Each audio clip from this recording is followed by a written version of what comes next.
apologize to all of you for keeping you waiting. I apologize to all of you for keeping you waiting. I had some matters placed on my calendar that I didn't expect to see today. So it took a little longer than it should have. And hopefully you were able to state what you needed to accomplish with regard to the extraction from the body worn, and you've all had a chance to look at the body worn. Anyway, State of Florida versus George Pino. Parties, please announce. Good morning, Your Honor. Laura Adams, Jonathan Borst, on behalf of the State of Florida. Good morning, Your Honor. Mark Shapiro on behalf of George Pino, along with my partners, Howard Strednick, Janelle Gomez, and of course Mr. Pino at the end of the table, Ed Armelino. He's stepped out of the courtroom for a moment, but he's present as well. Oh, very good. Thank you so much. Is your microphone on, Judge? How does that sound? Much better. Is that better? Much Can you better. hear me now? Yeah. Okay. Anyway, thank you very much. I'm just getting to that No, point of it's my... not you. That was me. Okay. We had some technical difficulties this morning being able to view the state's redactions. I'm going to look at it right now. Okay, please go ahead, take a moment, because Kate's calling in, she's going to get set up, so we have a few moments.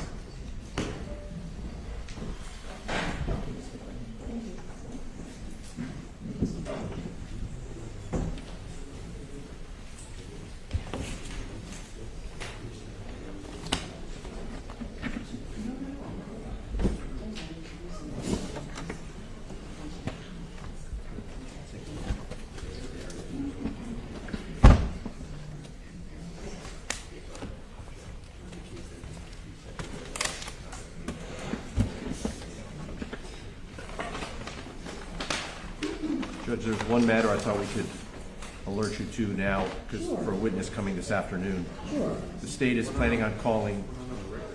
I'm just. Well, I can alert you, and we can. It doesn't need to be on the record. I'm just going to give you a case called Hernandez versus CGI Windows, so you can look at it as to the admissibility of a pleading from the civil case. The content of a pleading is a motion to dismiss that I believe the state wants to introduce what the lawyer wrote as the introduction to a motion to dismiss.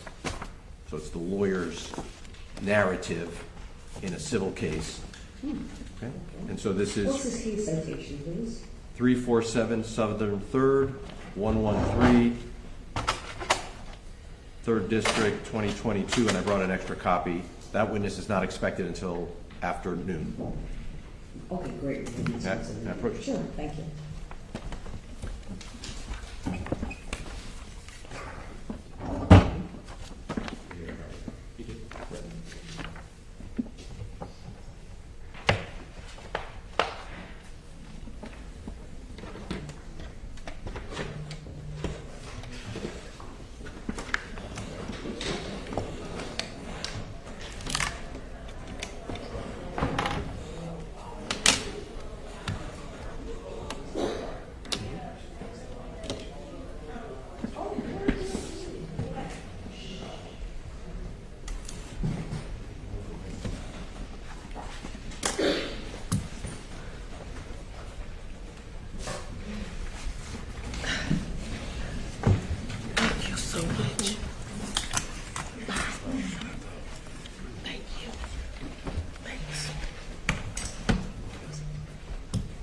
Thank you. Sorry, Vanessa. Huh? Okay? Mm-hmm. Take a minute. It's okay. Relax. You're going to read the one and stuff.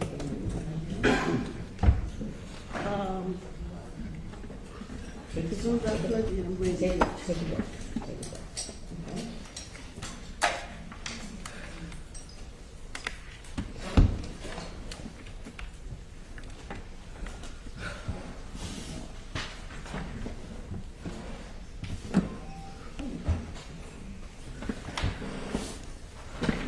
I'm ready. I'm good. It's okay. Take a breath. We're good. Let's start again.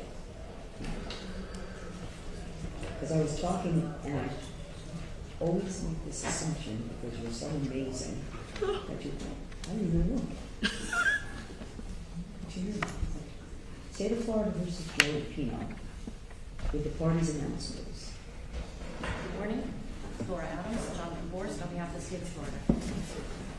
Good morning, Your Honor. On behalf of George Pino, who's present, Howard Strebnick, Edward R. Molino, Mark Shapiro, Janelle Gomez. Good morning. Good morning. Good morning, Judge. Kay, would you please swear Mr. Pino in for the day? Thank you. Yes, Judge. Mr. Pino, can you stand and raise your right hand? Do you swear to tell the truth, the whole truth, and nothing but the truth? I do. Thank you. So, counsel, you had provided a case to me with the citation, giving it to you. Just, 347 7/3 113. Pull that thing out. Gets Francesca started on a little research on that. And,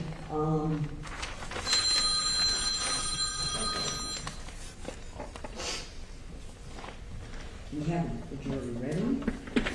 We have the witness, and I'm just confirming that defense, have you had a chance to look at the video yet, or are you still looking at it? I've seen,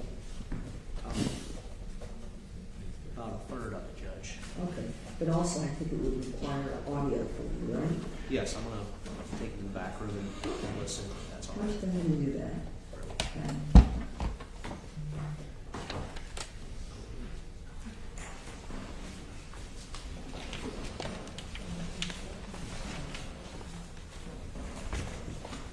Because this is your witness, right? This is your witness, I think. I'm gonna be doing the cross. Yeah, that's right. Why don't you take a minute?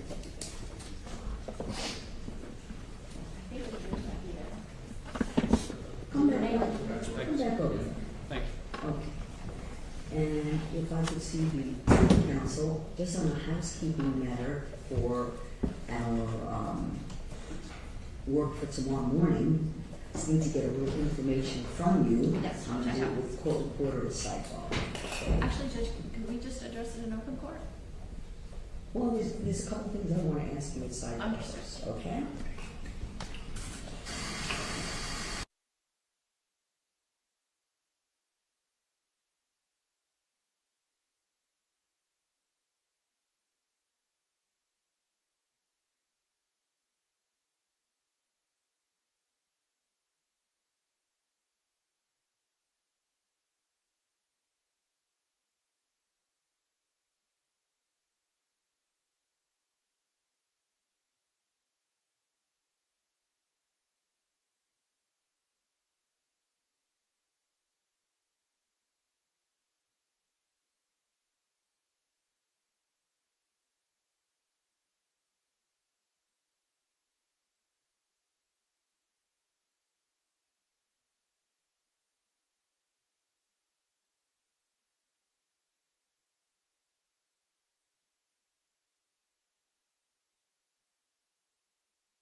All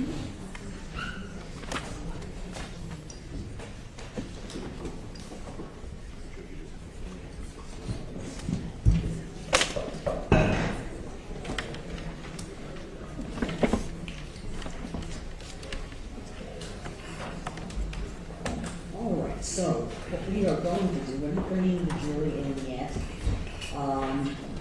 I had addressed at the end of the day yesterday an issue raised by the defense with regard to the portion of the body-worn camera that was worn by the witnesses testifying. And I had already determined that certain audio parts of the body-worn camera, I directed the state to excise them out. But I, over defense objection, allowed the video to be presented to the jury. Okay, so I'm going to watch it again now, just to be sure that that was completed. Yes, ma'am.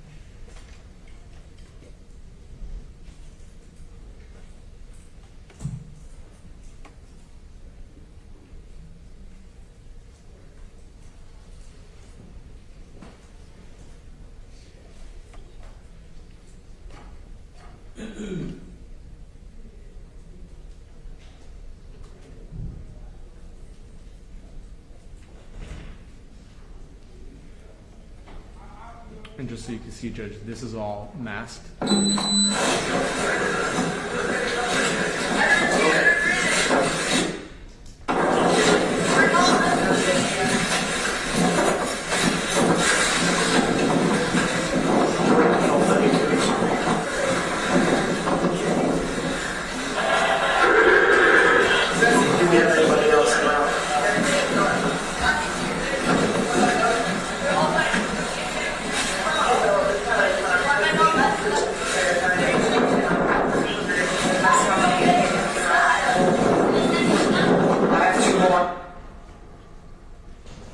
And this is masked.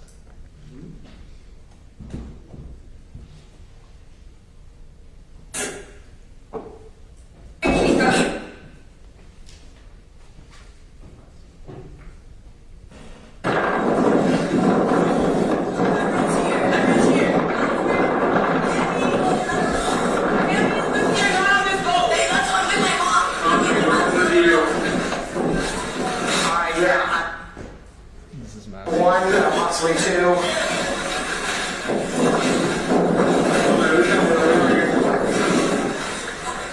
South of the ICW, almost like Pumpkin Key. It's a big black boat. I'll turn off to the back of it right now.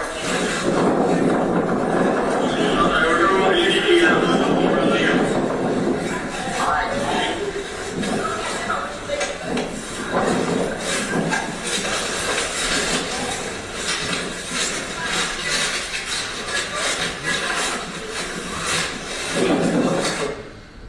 This part's masked. So also, just let, for right now, we're getting rescued here. Like I said, here comes another chopper, so hopefully, did anybody here witness what happened? In the water, okay. Do we know if we have everybody? From the other people that's...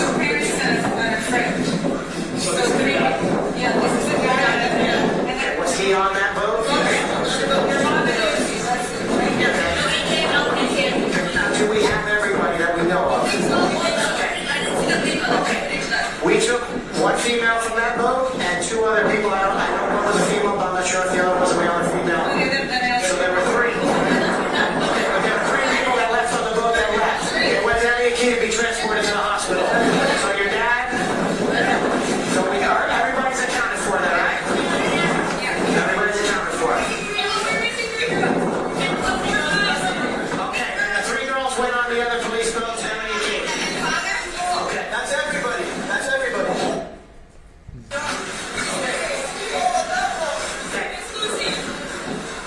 Is this your dad?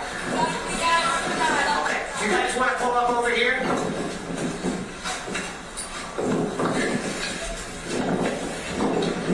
Marine Patrol 32. I'm with some of the parties that were on the vessel that overturned. They're advising everybody is accounted for.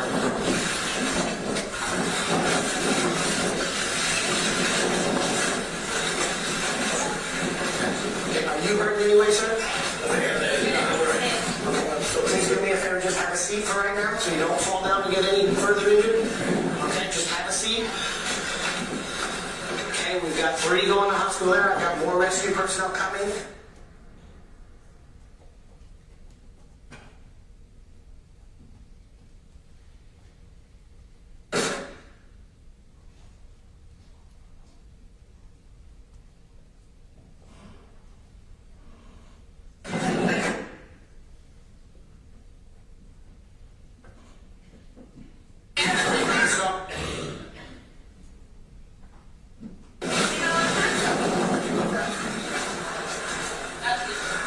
Sure. Okay.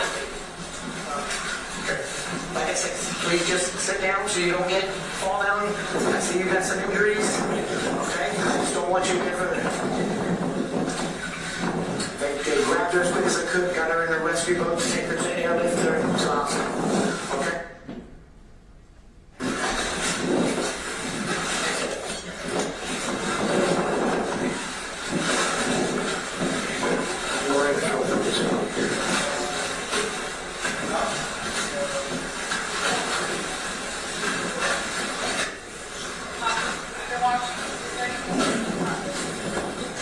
Marine Patrol 32.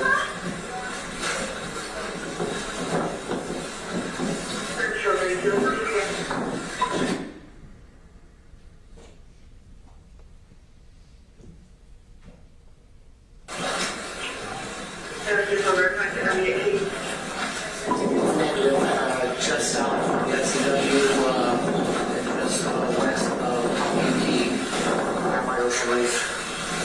Alright, let me give you the coordinates again.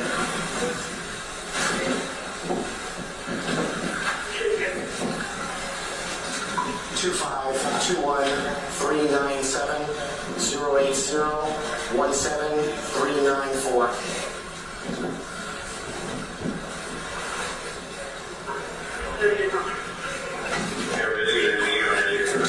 Just be careful.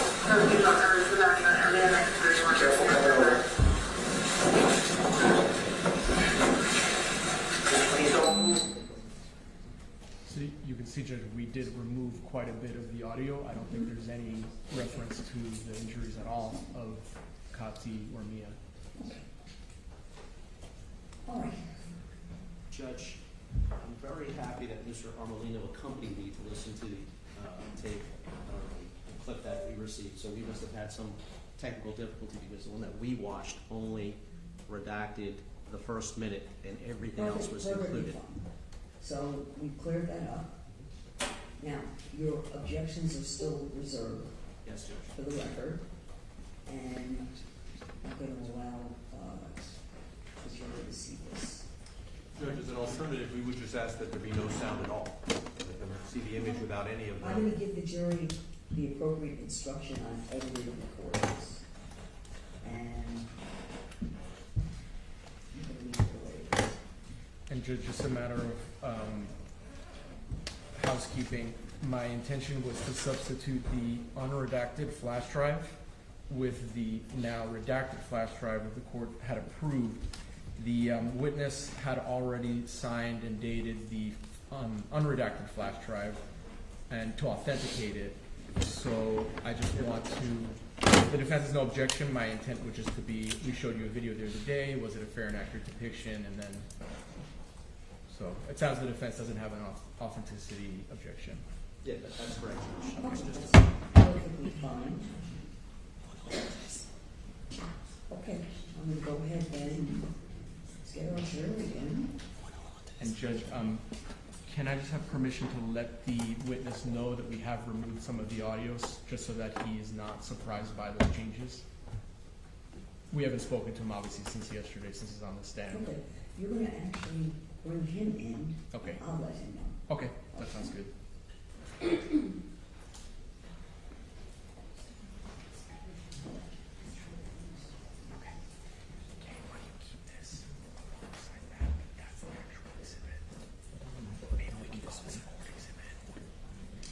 you want to go ahead and get your witness? Yes, Judge.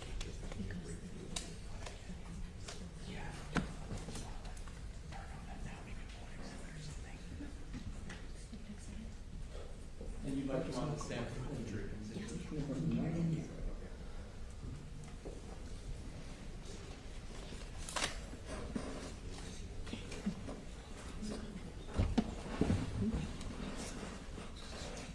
Sure.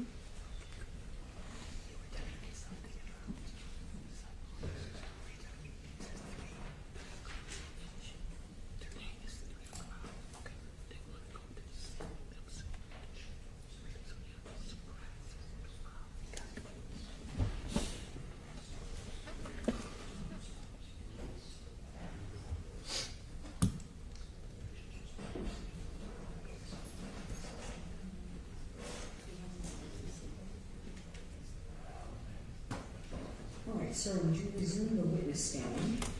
You remain under oath. Let me advise you that there's been some redactions to your body worn. Okay. All right? Still the same body worn with certain redactions. All right? Thank you.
Ready?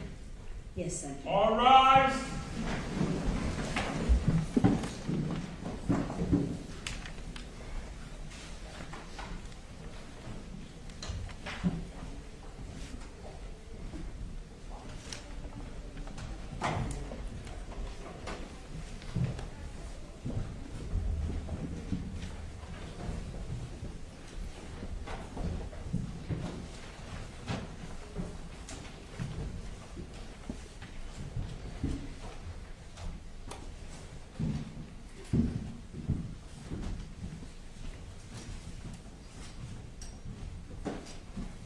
Everyone, please be seated. Thank you.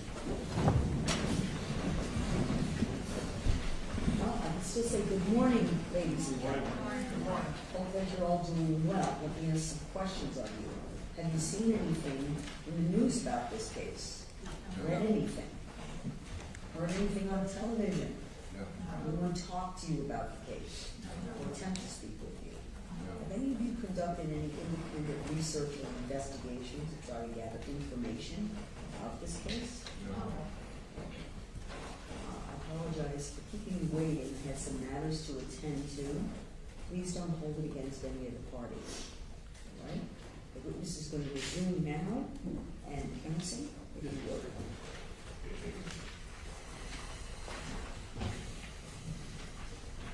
You might want to take it back up question you say so. You might want to take it back up. Yes, Judge, thank you. Good morning, Mr. Bruto. Good morning. Welcome back. Just to remind the jury, I know it's just been one day. What is your full name? Robert Bruto. And you're still here under oath. Mr. Bruto, some of the questions that I was asking you yesterday, I'm just going to repeat again today. On September 4th, 2022, were you equipped with your body-worn camera?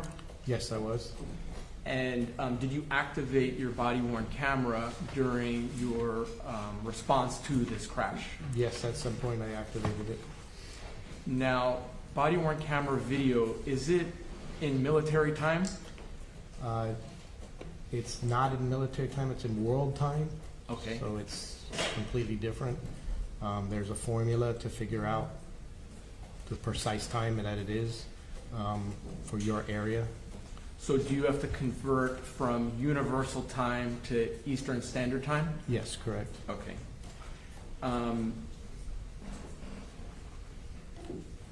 Earlier this week, I believe it was on Sunday, did you, Ms. Adams, and I view a portion of your body-worn camera video? Yes, we did. It was actually Saturday, but yes, we did. Okay. And the video clip that we watched together, did it fairly and accurately depict what you saw and what you did on September 4th, 2022? Yes, it did. Judge, at this time, I would ask that the exhibit be introduced. If I could just get that from our clerk. This is without previous objection, Judge. All right, so noted, This is to be for identification. admitted over objection. State Exhibit 2B, previously marked for identification, will become State Exhibit number 19.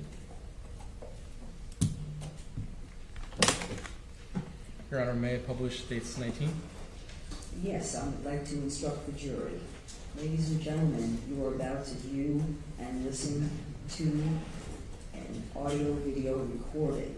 I'm instructing you that this recording has been edited to eliminate irrelevant portions that would not add to your understanding of the case. The fact that the recording has been edited should not concern you in any way and must not impact the way you view and or listen to and consider this evidence.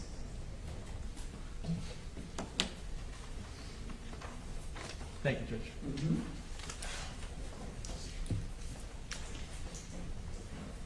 And could the witness step down from the witness stand to help me publish the exhibit, Judge? Yes, just keep your voice up, sir. Thank you. I think sitting is fine for me.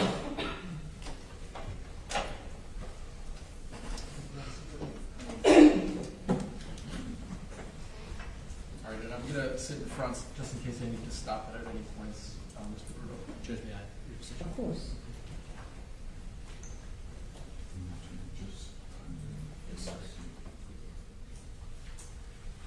All right, so before I begin to play the clip, is there a date and time stamp at the top? Yes, there is. Can you let us know what it is? It is September 4th, 2022. And the timestamp 2324, can you convert that to Eastern Standard Time? The formula, it's roughly 4 hours you have to subtract. So So it's 20. in military time, it's 11, so you minus 4, is that about 7:24 p.m.? About 7:24. I'm sorry, sir, you're going to need to keep your voice much louder. About 7:24 p.m. Okay.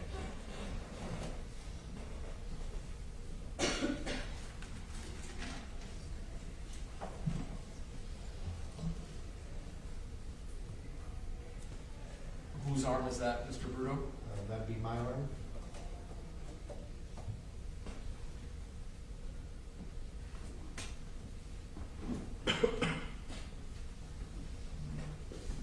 And is this when you arrived at that second boat? Yeah, correct. That's approximately when I start the camera. The initial 30 seconds, there's no sound. Then it'll come on.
possibly two.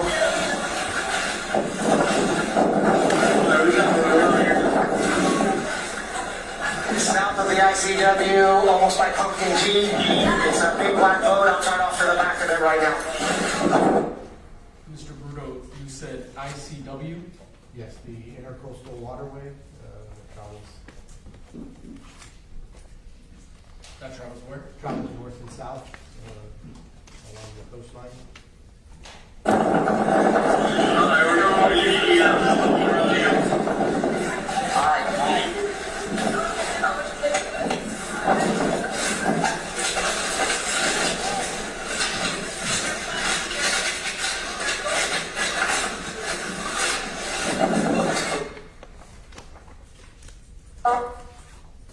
And also, just let,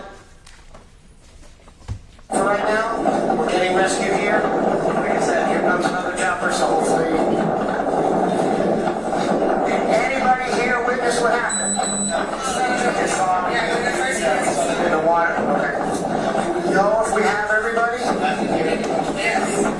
From the other people that's.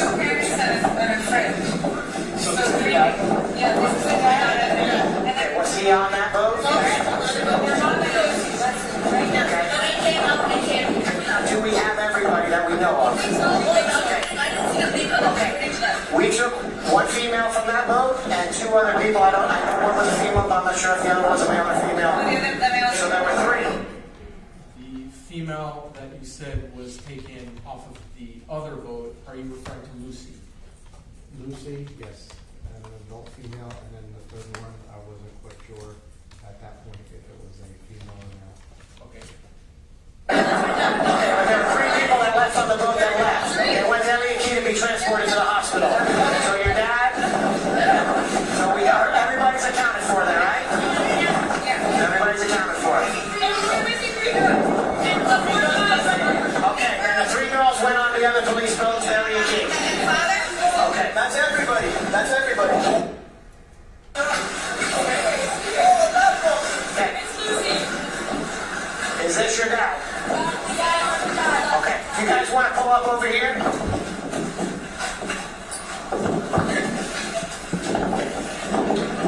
Marine Patrol 32. I'm with some of the parties that were on the vessel that overturned. They're advising everybody is accounted for.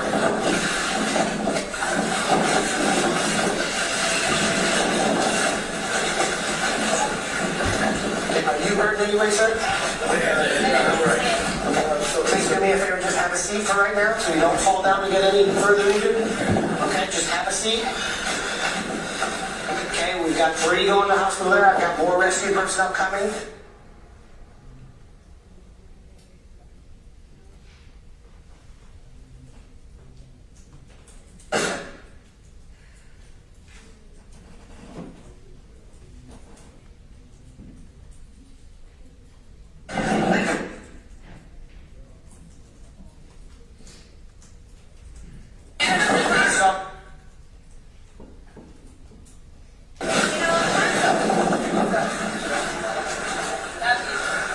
Sure. Okay.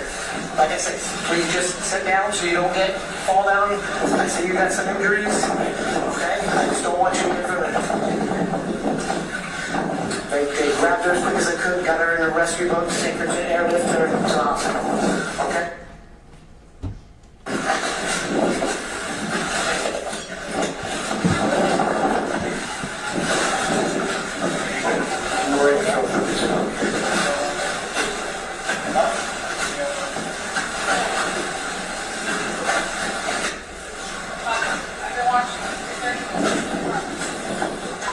Wait until 32.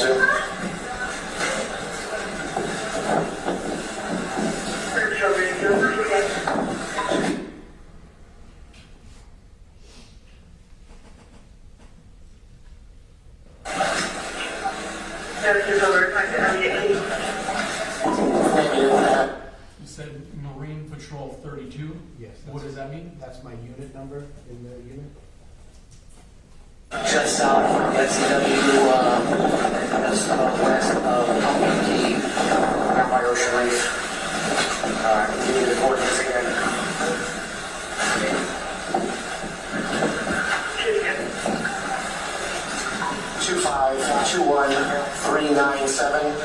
080-17394.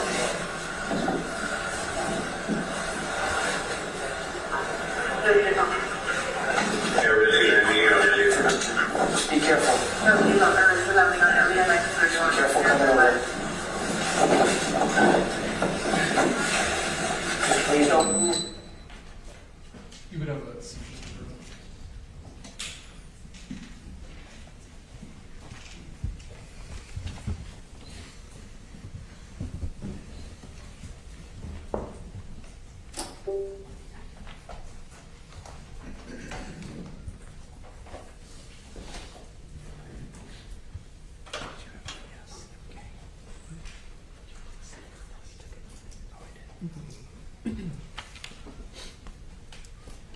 Mr. Bruto, at the end of that clip, there was an adult male boarding that boat. Who was that person? It was Mr. Pino. Do you see him in court here today? Yes, I do. Can you just identify him by an article of clothing, please? Wearing a blue suit, sitting over there. Thank you very much. Stipulated. Right, so identifies. So, after the clip that we just watched here in open court ended, what did you continue to do on that boat? I continued to monitor the two females that were on the back and was just trying to coordinate getting fire rescue personnel as well as other Marine units to get over to get the help that they needed. How long did it take for other units to arrive to assist you?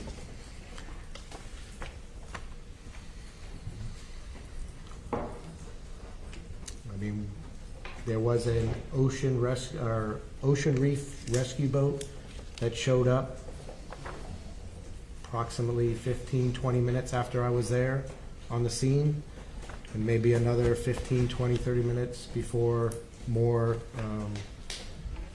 Marine units from the different agencies started showing up. What was your primary goal when you were on that boat with the defendant and the girls from the boat crash? Mainly to get them the medical attention that they needed. Did everyone on that boat eventually receive medical attention? Yes, they did.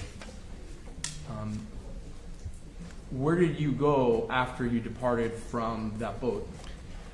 After it departed, I escorted the Good Samaritan black boat through the bay. They weren't familiar with traveling at nighttime. By the time we finished everything, the sun had set and it was dark out. So we escorted them back northbound through the bay until they were comfortable to get back to their home port. And then after that, we responded to Elliott Key. When you went to Elliott Key, who was there? There were fire rescue personnel, Marine units, FWC units, Coast Guard units. Everyone who was on the scene pretty much responded there. Were the young girls that were less injured at Elliott Key? Yes, they were. Did you see them there? Yes, I did. Were they being attended to? Yes, they were. How about George Pino, the defendant? Was he being attended to? Yes, when I saw him, he did have a bandage wrap around his head, and he was speaking with an FWC officer a good distance away from where I was at. Now, I think you did mention earlier, but just to clarify, was Miami-Dade Sheriff's Office the primary agency investigating this incident? No, they were not. Who was the primary agency? Florida Fish and Wildlife, FWC. So would you agree that well, let me ask you, were you the primary unit for Miami-Dade? I was the primary unit that wrote the initial supplemental report or assisting with other agency report for Miami-Dade. And what does it mean to be a primary unit other than writing the report? Pretty much you gather up all the information and put it down in the report. And is that what you did for this incident? Yes, I did. Did you participate in the investigation after you left Elliott Key? No, I did not. All right. May I just have one moment, Judge? Sure.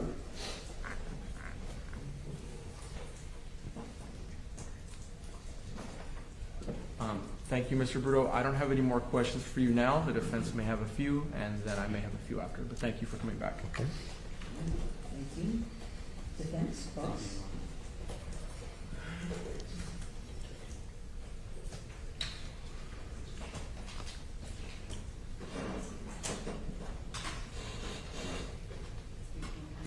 Judge, may we come aside?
before we begin the cross-examination, Renee, I need you to take the jury out of the courtroom.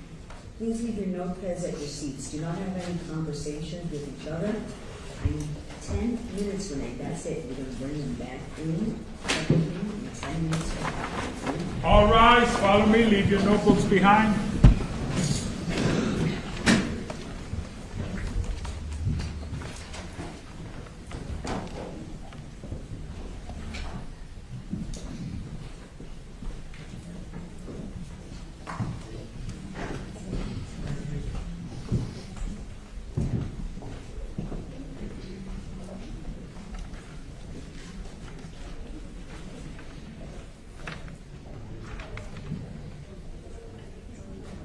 You can all be seated. If anyone who is here wishes to take a 10-minute break, please do so at this time. We'll be addressing evidentiary matter. All right, counsel, you have Sorry. up to body worn, portion of the body worn. Yes, for this witness, Judge. We All don't right. have a portion of body on camera footage. Okay. That was provided to us by the state There we of go. discovery. Counsel can show you some. You're asking to view body worn. Don't say anything, just review it. And then counsel's going to ask you a few questions. Okay?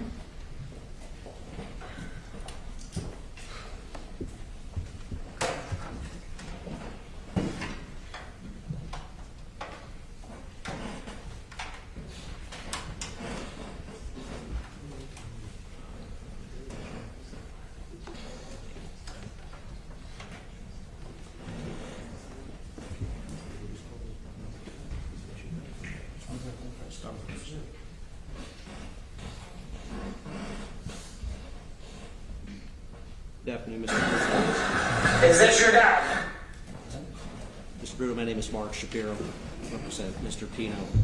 I've been going to play for you some footage, body-worn camera footage, which I believe you recorded on the day of this accident. I'm going to ask you to review it and recognize it and tell me if it's fairly and accurately represents what you were observing that day and an accurate recording of your body-worn camera device. Okay.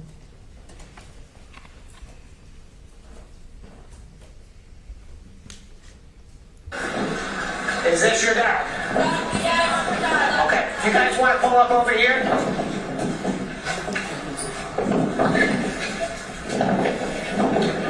Marine Patrol 32. I'm with some of the parties that were on the vessel that overturned. They're advising everybody is accounted for.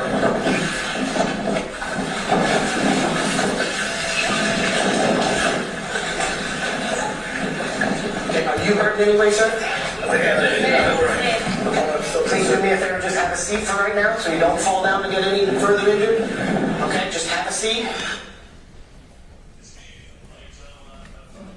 Mr. Bruto, what you just viewed, does that fairly and accurately represent what your body-worn camera recorded on the day of this incident? Yes, it is.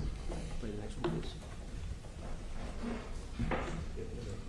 It's also, Mr. Bruto, similar, if not, it's actually exact or virtually exact video that you just viewed a few moments ago while under direct examination. Is that correct? Yes.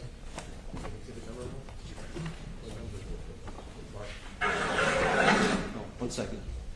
What was the timestamp on the first one? And for the record, Your Honor. The first one is 04.02 to 04.43. The footage that Mr. Bruto just viewed and authenticated is timestamp 4:02 402 to 443. to 4:43. The next video is identified as 650 to 703. 6:50 to 7:03. Mr. Bruto, I'm going to ask you the same questions with regard to authentication after viewing it.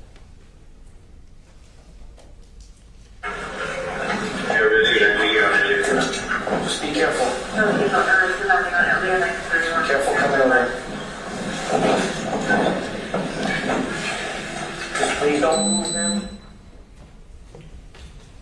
Mr. Brutto, is the videotape that you just viewed, which is date or timestamp 6:50 through 7:33, does that fairly and accurately represent what you viewed while you were, while your body-worn camera was recording the incident in question on that day? Yes, it is. The next video clip, Mr. Brutto, that I'm going to ask you to review is timestamped 8:37 through 9:14.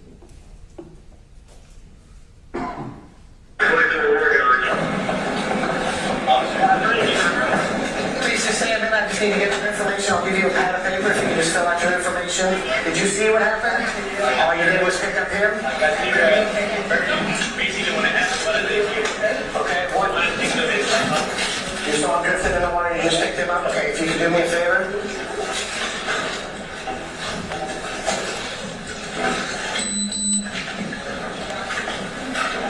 Just write your name, address, a contact number, your FLs, please. Mr. Brutto, did the videotape depicted at 8:37 through 9:14 fairly and accurately represent what your body-worn camera footage picked up on the day in question? Yes, it does. The next video I'd like you to view is timestamped 27:39 through 28:26.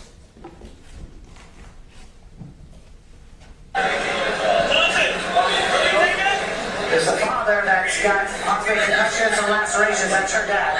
He's gonna go there. He's gonna follow you there. You're gonna be fine. You're going to Elliot, right? Yeah. He's gonna stay with us. For a while, he's injured. He hit his head. Hey, medical comes over. I got you. Hey, medical. I need to go here. That's what I'm saying. He's medical. He hit his head and he's got cuts. So I would get him checked out. I would get him checked out. He's a dad, but he's got injuries. Should I take him to no day? Hey, injury. You want to trust him?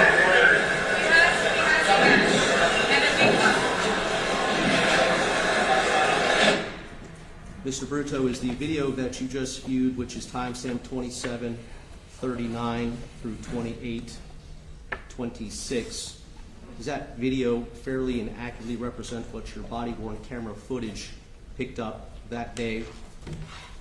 Yes, on it September does. 4th, 2022? Yes, it does. And the next video I'm going to ask you to view, Mr. Brutto, is timestamped 27:39 through 28:25. It's 31:16.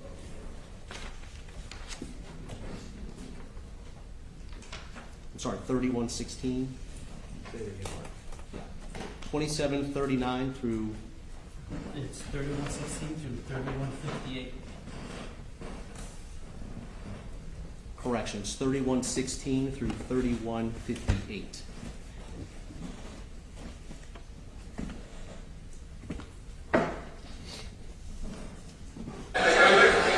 Okay, they're all over there. You need to get to Morgan. Help him come over this way to get on German's boat. Yes, this guy right here. He's the... Help him. Sir, come this way, please. Everybody, your daughter and everybody's on these boats. You're going to go with them. You're going to go with them. Come over to here so you can hold on. Come right here. Okay, sir, this is a contact that you need to call for all the girls that are going there. The parents are all calling this lady who's in this Margarita Suarez. And I'll call her as soon as I know where they're all going to. Officer Robert Bruto. No, Officer Robert what? Bruto. B-R-U-T-T-O. Mr. Brutto, does the video that you just viewed, which is timestamped 31:16 through 31:58, fairly and accurately represent what your body-worn camera footage picked up on September 4th, 2022 while you were working this accident scene? Yes, it does. Those are all the videos, Ron. Oh, actually, there's one more. No, that's it. You have any questions? Counsel? No? Okay, very well. That's all the this was. Take that out. Judge, we go ahead and mark it now. Go ahead.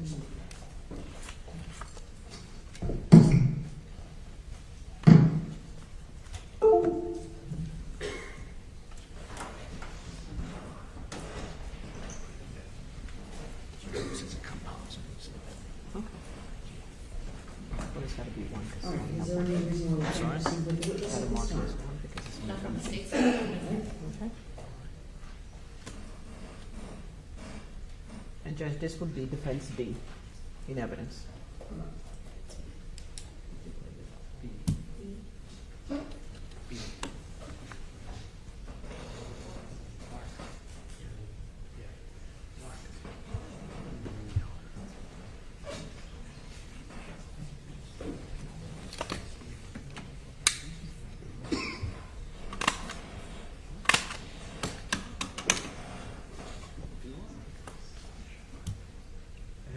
Judge, will we approach sidebar for a moment? Or we can do it here. I just want to inform the court that as we discussed sidebar previously, we have other We'll body use that after. We're gonna go ahead with Understood, this witness. understood, Judge.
Your Honor, while we're waiting for the jury, is the state going to continue to require that we authenticate the body cam footage of the witnesses We're from going whom? to address that not right now, though, sir.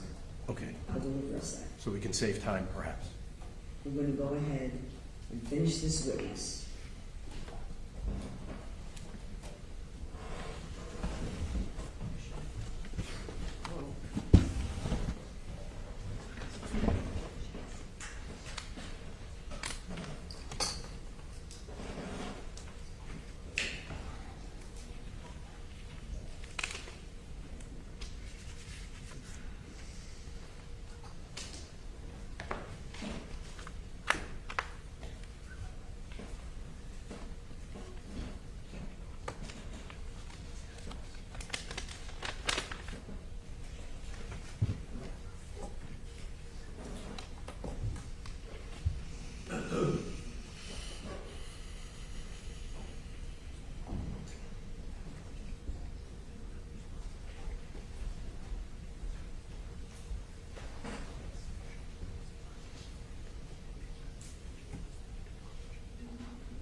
Your Honor,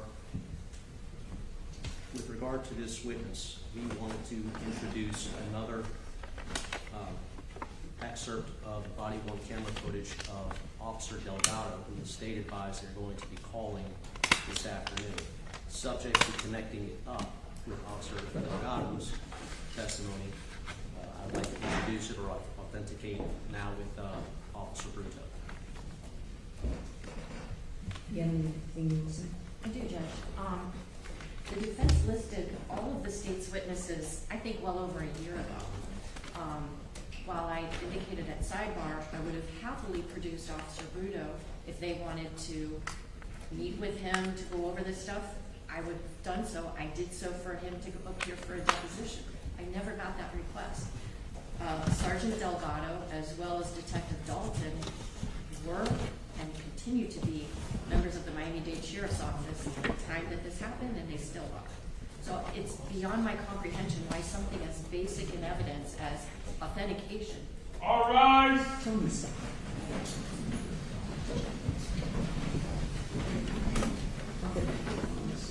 We're going to address this. This witness is going to continue on. You're going to continue with your cross-examination. Start and continue with your cross-examination. When I get to that point, I'll address it again.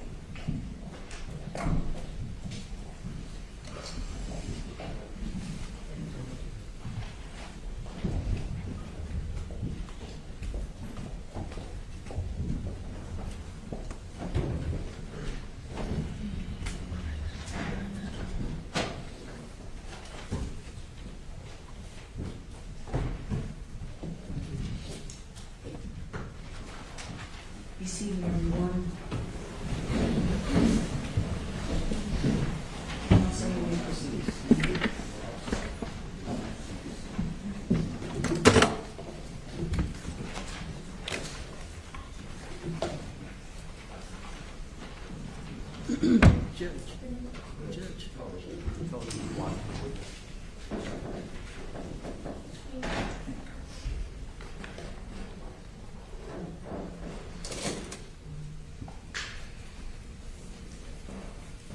Good afternoon, Mr. Bruto. My name is Mark Shapiro. I represent George Pino in this case. Good afternoon. Mr. Bruto, you and I have spoken previously to meeting here today. Is that right? Yes, we have. And that was in the context of a deposition that you gave in connection with this case. Yes. Mr. Bruto, you were dispatched to this accident scene at 6:49 p.m. on September 4th, 2022. Is that right? Approximately, yes. And your arrival time was 23 minutes later at approximately 7:12 p.m. Is that right? I believe that's when I arrived to Boca Chita, the initial call that went out. And do you have an arrival time at the actual accident scene? There probably is on the dispatcher's tape, but I don't have it with me. The distance between Boca Chita and the accident scene in this case is approximately 10 miles or so. And do you recall that you were responding in an emergency mode as you traveled from Boca Chita to the accident scene in this case? Yes, correct. Now, the vessel that you were operating that day, I think you described yesterday as a Brunswick 850. Is that correct? Correct. And the Brunswick 850 that you were driving was powered by twin 300 horsepower engines. Yes, correct. The top speed in that case is that you've experienced with this boat is approximately 54 miles per hour. Is that correct? Correct. And as you were traveling between Boca Chita Key and the accident scene in this case, you were traveling at the fastest possible speed that the safety conditions would permit. Is that correct? Correct. And when I say safety conditions, I'm talking about the prevailing conditions, right? Correct. That would include the wind. Yes. That would include the lighting. Correct. And it was daylight at that time, correct? Yes. It would also include the waves in the bay. Is that right? Yes. Something that we would refer to as the seas. Correct. And you, I believe that you testified earlier that you thought that the seas were somewhere between 1 and 2 feet. Is that correct? Correct. And so all of these things you must take into consideration when you're operating even a police vessel under emergency conditions when deciding how fast it is safe to travel, correct? Correct. And because of the conditions that were present on that day, at that time, it was your judgment that you could travel at speeds at almost, if not the top end of what your Brunswick 850 was capable of doing. Is that right? Correct. And you traveled at top end speed in your Brunswick 850 from Boca Chita all the way to the entrance of Cutter Bank Channel. Is that right? Correct. And when you reached the entrance of the Cutter Bank Channel, you continued at that same speed, did you not? For the most part, yes. As you approached the actual accident scene, the prevailing circumstances changed, didn't they? Yes, they did. There were other boats there. Yes. You knew that there were possibly people in the water. Yes. There was a helicopter overhead, creating unsafe conditions for boaters, perhaps, right? Correct. And for that reason, since the prevailing conditions had changed, you reduced your speed from top end speed eventually all the way down to idle. Is that right? Correct. As you were heading down the Cutter Bank Channel, right from the entrance all the way to the point that you slowed down, the conditions allowed you to travel safely at nearly 54 or 52 to 54 miles per hour. In other words, the top speed that your vessel was capable of, correct? Correct.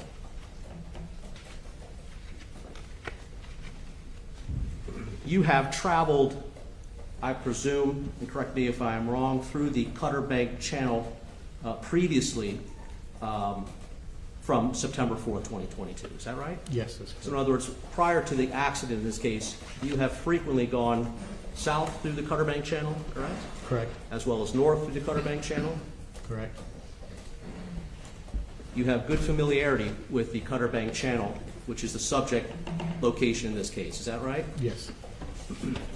And it is a long channel, is it not? Yes, it is. Approximately 1.5 miles long. Approximately. It is a wide channel, as you testified to yesterday, correct? Correct. In other words, two boats could easily pass each other in opposite directions. There's plenty of room in that channel for two boats to do that, is correct? Yes, correct.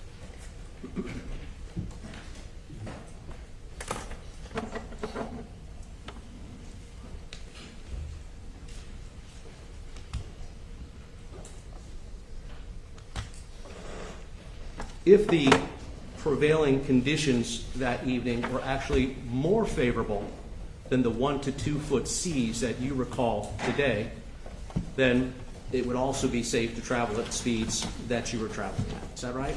Correct. That makes sense, doesn't it? Yes.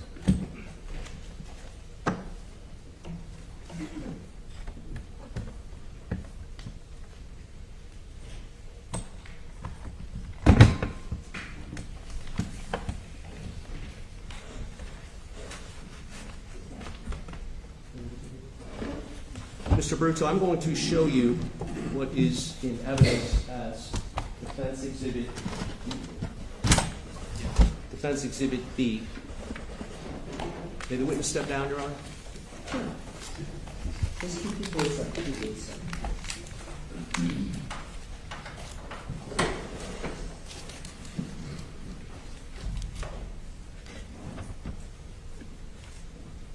Counsel, for the record, I don't believe that while we marked it already, that it was announced to the jury. Your exhibit. The videotape that we're going to be showing you has already been provided and entered into evidence as Defense Exhibit B. Apologize, Your Honor, I thought I had done that right.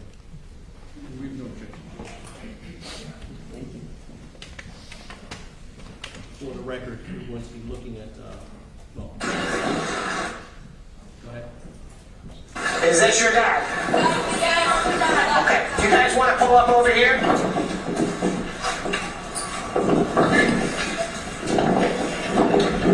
Marine Patrol 32. I'm with some of the parties that were on the vessel that overturned. They're advising everybody is accounted for.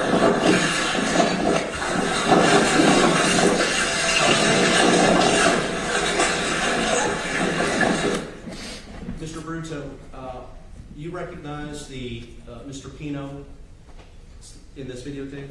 Yes, I do. He's the gentleman wearing the pink bathing suit, is that right? I think the white is correct. Do you know how it is that Mr. Pino got onto the boat that he is arriving at next to your vessel? I was advised by the operator of the vessel that he saw him drifting in the water near the area where the overturned vessel was, and that he picked him up. Continue. Are you hurt in any way, sir? Okay, so please do me a favor, just have a seat for right now, so you don't fall down and get any further injured. Okay, just have a seat. Mr. Bruto, I'm going to show you an additional videotape, and that's to watch as well.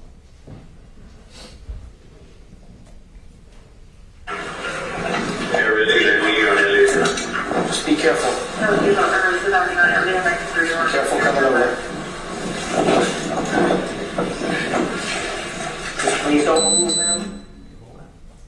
Mr. Bruto, that videotape depicts Mr. Pino under his own power climbing from the first boat, which I'll call a Good Samaritan boat, onto your vessel. Is that correct? Yes, that's correct. There did come a time that you learned the name of the owner or the operator of the white vessel that Mr. Pino arrived on. Is that right? Yes, correct. Let's see the next video, please. Before you go there, Carlos.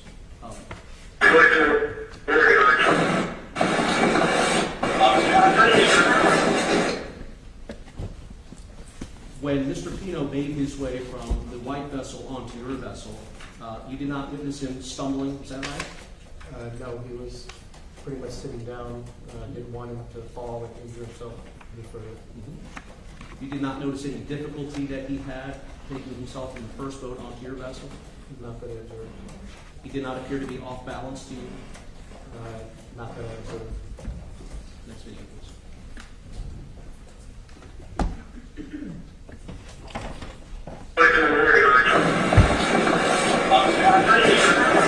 Please just stay a minute. I just need to get your information. I'll give you a pad of paper if you can just fill out your information. Did you see what happened? All you did was pick up him? Okay, what? You saw him drifting in the water, you just picked him up? Okay, if you could do me a favor.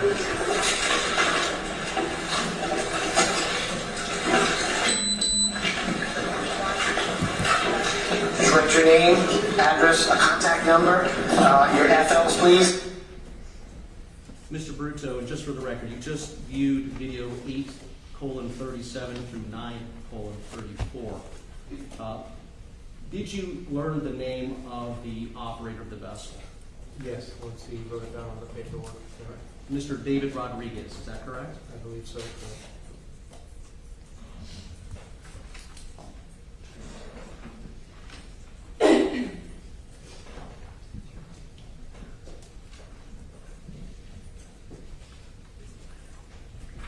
I'm going to ask you to view the next video that we have, which is a timestamp 27:39 and 27:39 through 28:26.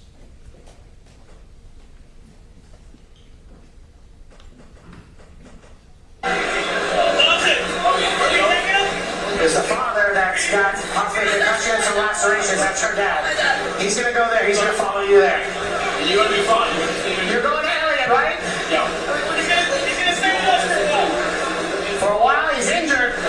He hit his head. Hey, medical comes over. I got you. That's what I'm saying. He's medical. He hit his head and he's got cuts. So I would get him checked out. I would get him checked out. He's a dad, but he's got injuries. Should I take him to donate?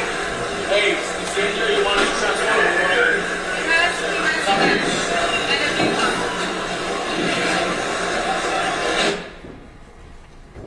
Mr. Bruto, you were expressing concern over having Mr. Pino go off with FWC, is that right? Yes, correct.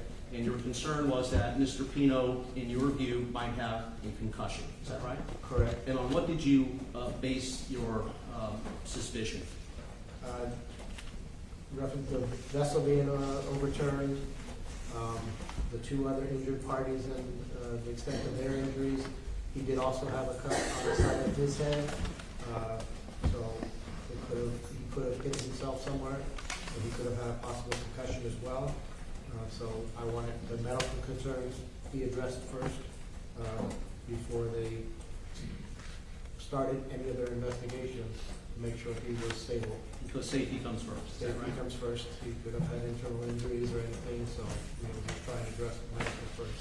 So in the video that you just watched, which is 27:39 through 28:26, you please let the jury know, and for the record, what time did this occur? From the timestamp up top, subtracting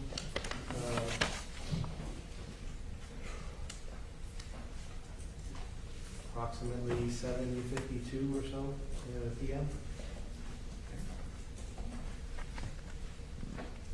So as of 7:52 p.m., you were concerned about your observations about Mr. Pino.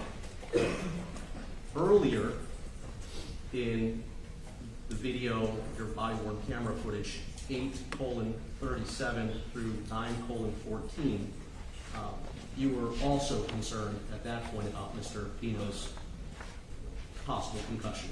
Is that right? Correct. When was it that you first suspected or became concerned that Mr. Pino might have suffered a concussion in this accident?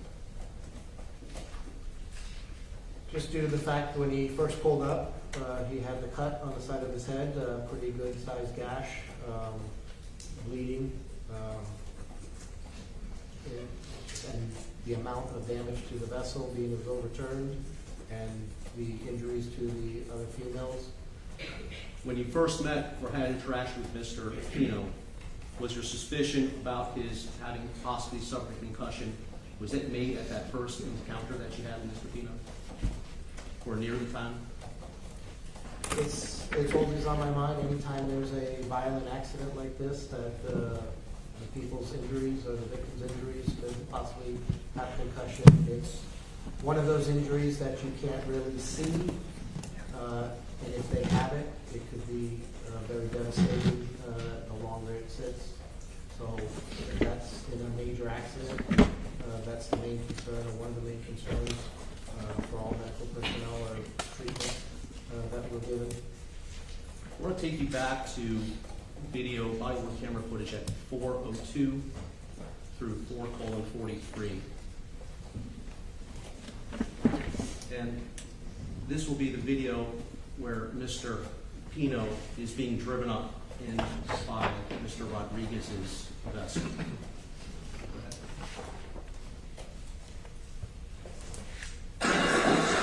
Is this your dad? Okay, you guys want to pull up over here?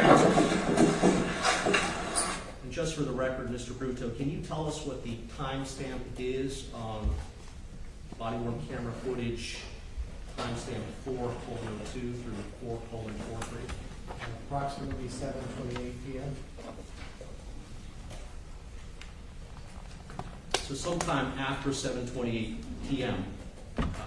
Is when you started, is when you suspected that Mr. Pino might have suffered a concussion in the accident in this case. Correct.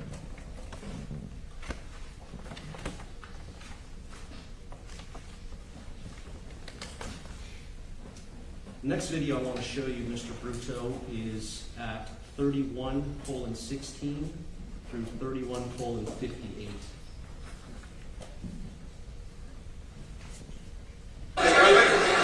Okay, they're all over there. You need to get Marvin. Help him come over this way and get on German boat. Yes, this guy right here. He's gonna help him. Sir, come this way, please. Everybody, your daughter and everybody's on these boats. You're gonna go with them.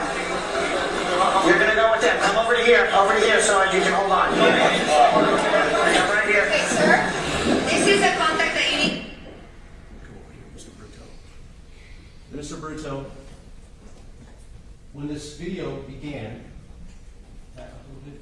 Mr. Pino is on a red vessel, is that right? Correct. Was that one of the fire boats, as far as you know? That is Ocean Rescue's volunteer fire boat, yes.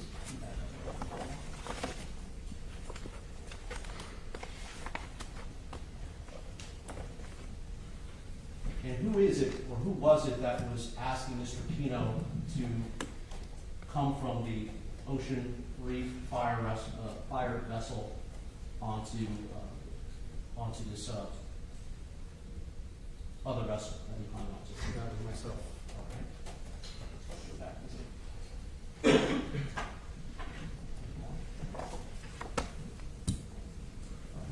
And you see when after you ask Mr. Pino to come to your vessel, Mr. Pino goes from the Ocean Reef fire vessel and he steps up onto the top of the gunnel of that vessel. Is that right? Correct. And can you explain to the members of the jury what is meant by a gunnel?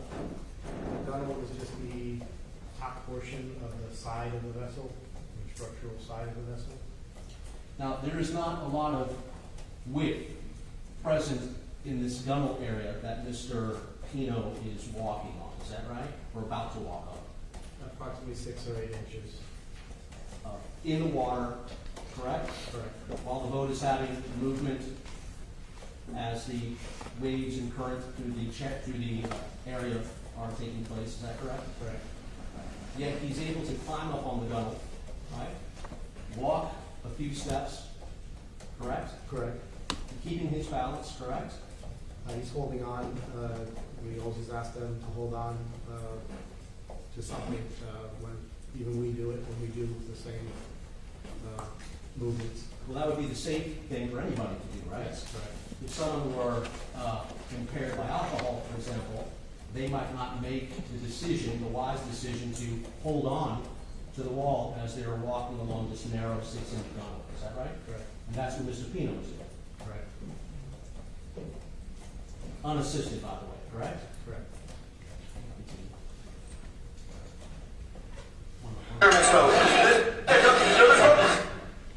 And this is at approximately 7:56 p.m. Is that correct? Correct.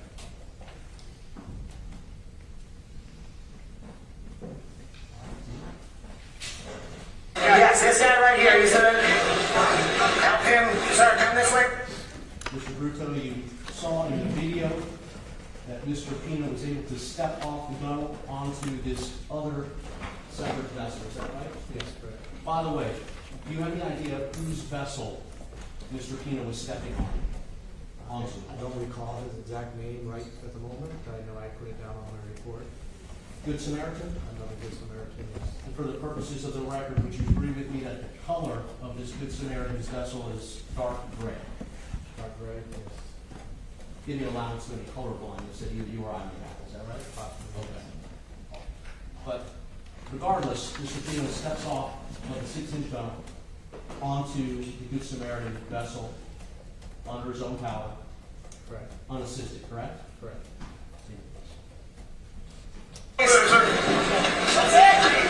Everybody, you're dotted, everybody's on these boats, you're gonna go with them. You're gonna... Mr. Pino then steps up onto the deck area of the Good Samaritan vessel, correct? Correct. Again, unassisted. Correct. Go with them, come over here so you can hold on. Come right here. Okay, sir, this is a contact that you need to call for all the girls that are going there. The parents are all calling this lady who's in Margarita Suarez, and now we're calling. I'll call her as soon as I know where they're all going What's her to. name? Now, at this point, at timestamp 0034, Mr. Pino appears to be sitting on the gunnel of the Good Samaritan's vessel. Is that right? Correct. And he is intending to take himself off the Good Samaritan vessel and onto your vessel. Is that right? Yes, correct. Officer Robert Bruto. No, Officer Robert what? Bruto, B-R-U-T-T-O. At timestamp 0:40, Mr. Pino completes the task of transferring himself from the Good Samaritan vessel up onto the gunnel of the Good Samaritan vessel and steps down into your vessel, correct? Correct. Unassisted. He was assisted by Officer Martin Flores there. In the video, you can see he was holding his arm. Can you go back and look at that, please?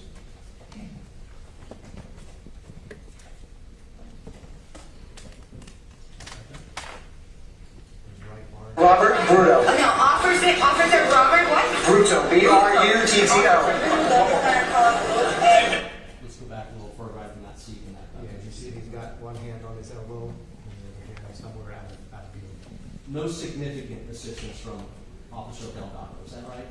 Officer Flores. I'm sorry, Officer Flores, is that right? Yeah. He didn't have to put his arms under Mr. Pino to get him out here and go see him.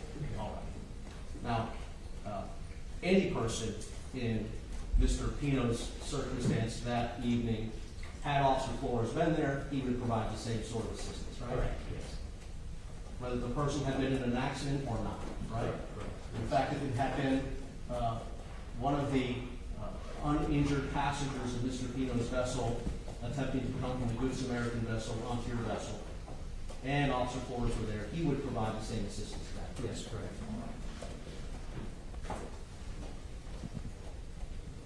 You take your seat.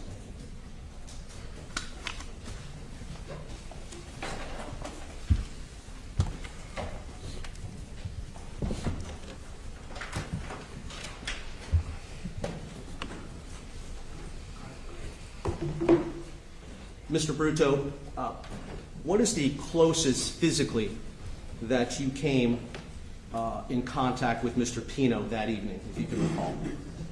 Approximately 3 feet or so. And in those 3 feet, you didn't have any, you observed no signs of impairment at all, did you? Not that I could observe, no. No odor of alcoholic beverage, correct? Correct. No bloodshot eyes, correct? Correct. Did you hear Mr. Pino say anything in your presence? He was talking a little bit, but not that anything that concerned me. His speech did not, what you did hear him say, his speech did not sound slurred to you, is that right? Correct. And at any time seeing Mr. Pino, once he was on your vessel, did you see Mr. Pino have a problem with balance? No, the majority of the time I had him sitting down. And that was for Mr. Pino's safety? Correct. Because you knew that he had a head injury? Possible head injury, yes. A moment.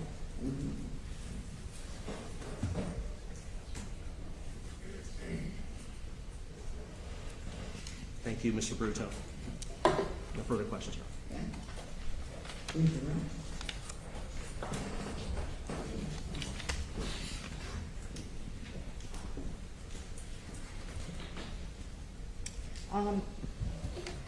Mr. Bruto, let me ask you, there were a number of teenage girls that were on that vessel that had the platform, right? Correct, yes. Did you observe signs of alcohol impairment on any of them? No.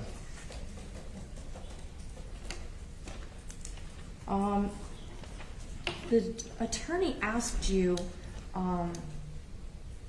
about why you were asking another officer, hey, he's a medical, he's got a head injury, get him seen.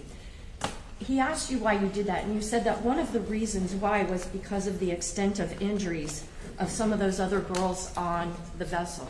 I want to call your attention. I want to call your attention to 2 girls that were on the platform of that. I think some people refer to it as a Van Dutch type of a vessel. Correct.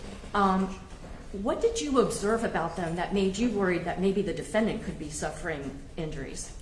I know when I initially checked out Katiana, she had what appeared to be small fiberglass fragments in the back of her head, indicating the head injury. She hit the side of the fiberglass vessel she was traveling in.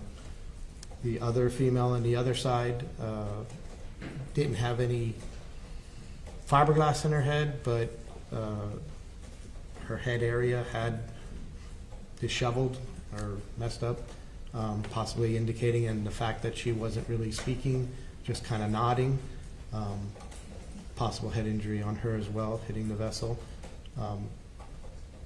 Majority of boat vessel accidents, there's no seat belts, so Judge, objects beyond the scope of the question. Excuse me? I said he's exceeding the scope of the question. I'm Sustain. talking about. After that, go ahead. In terms of those two young ladies that were on the platform, when talking about Katia, or Kati, was she ever conscious when you were dealing with her? no. What about the other young woman? Other than just nodding her head when we would ask questions, that's about it. She didn't really speak at all. Now, after you had escorted the person who was the owner of that vessel that had stopped, that Good Samaritan with the large boat and the platform, after you had helped escort him safely back through the nighttime waters, you indicated you came back to Elliott Key, is that right? Yes, correct. And the defendant was still there? Yes, he was. There were fire rescue workers there? Yes, they were. Were there what they call fire boats? Correct. And is a fire boat basically a boat that is operated by the fire rescue personnel? Yes, correct. They are fire trucks for the water. Okay. So had Mr. Pino needed immediate assessment or attention to get him to the mainland, fire rescue had the means to do that. Is that fair to say? Yes. But you see him there walking around with all these other fire rescue people. Nobody's taking him anywhere. Correct. The attorney asked you about the manner in which you responded to the initial call, first going to Boca Chita and eventually finally finding the people that are in the Cutter Bay area.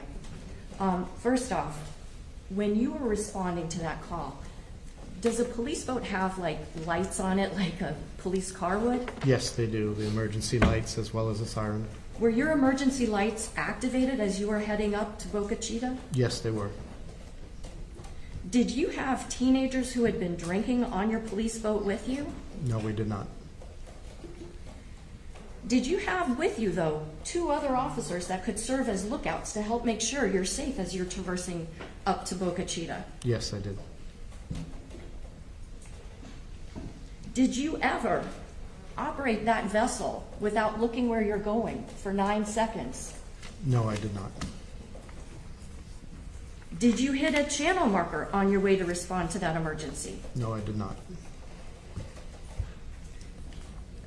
Did you have 2 beers while you were on your shift that day? No, I did not.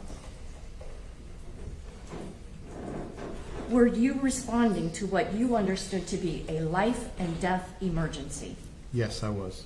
Would you consider going to a dinner party a life or death emergency? Objection, Judge. Relevance. No.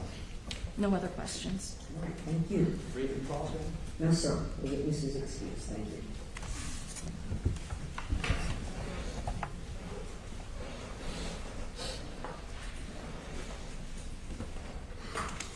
All right, ladies and gentlemen, we're going to take our lunch break at this time.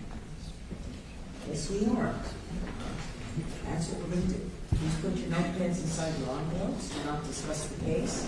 We're going to take a 1-hour lunch break. Be back up in the jury room. Please report by 1:15. Again, do not discuss this. Quiet in the courtroom. Ladies and gentlemen, please do not discuss this case with each other or with anyone else. We're your jury, that is well displayed. I'm advising everyone in the courtroom there will be no contact or communication with any of the jurors.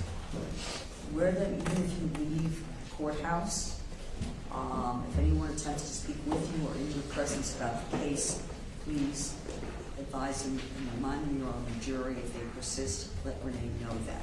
All right?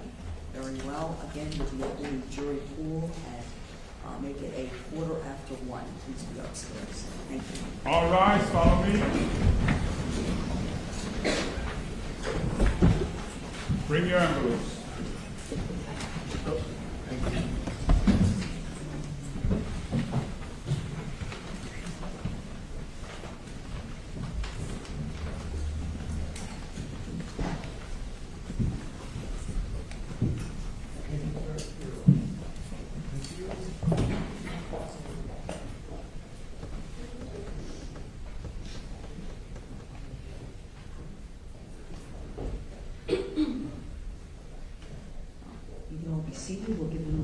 to work their way down the hallway.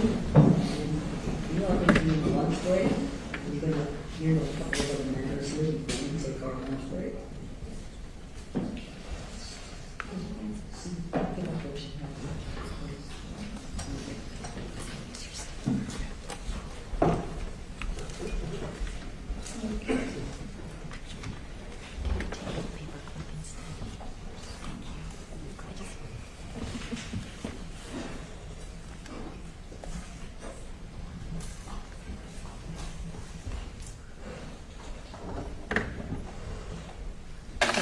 So let's talk about what we have to be up to.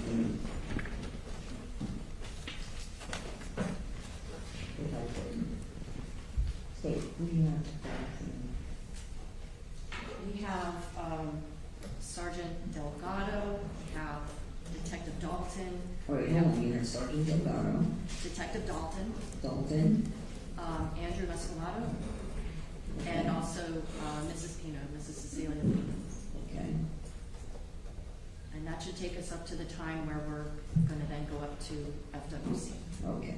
And I've been in communication with them. They'll be ready for us when we go up there today. Okay, so let's just do some for housekeeping for purposes of smoothness.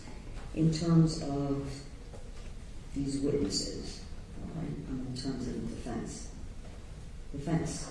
Yes, Your Honor. So with regard to Officer Delgado, Now this is, just so we're clear, your intention to introduce defense evidence through state witnesses. that's correct. Okay, so before I get there, all right?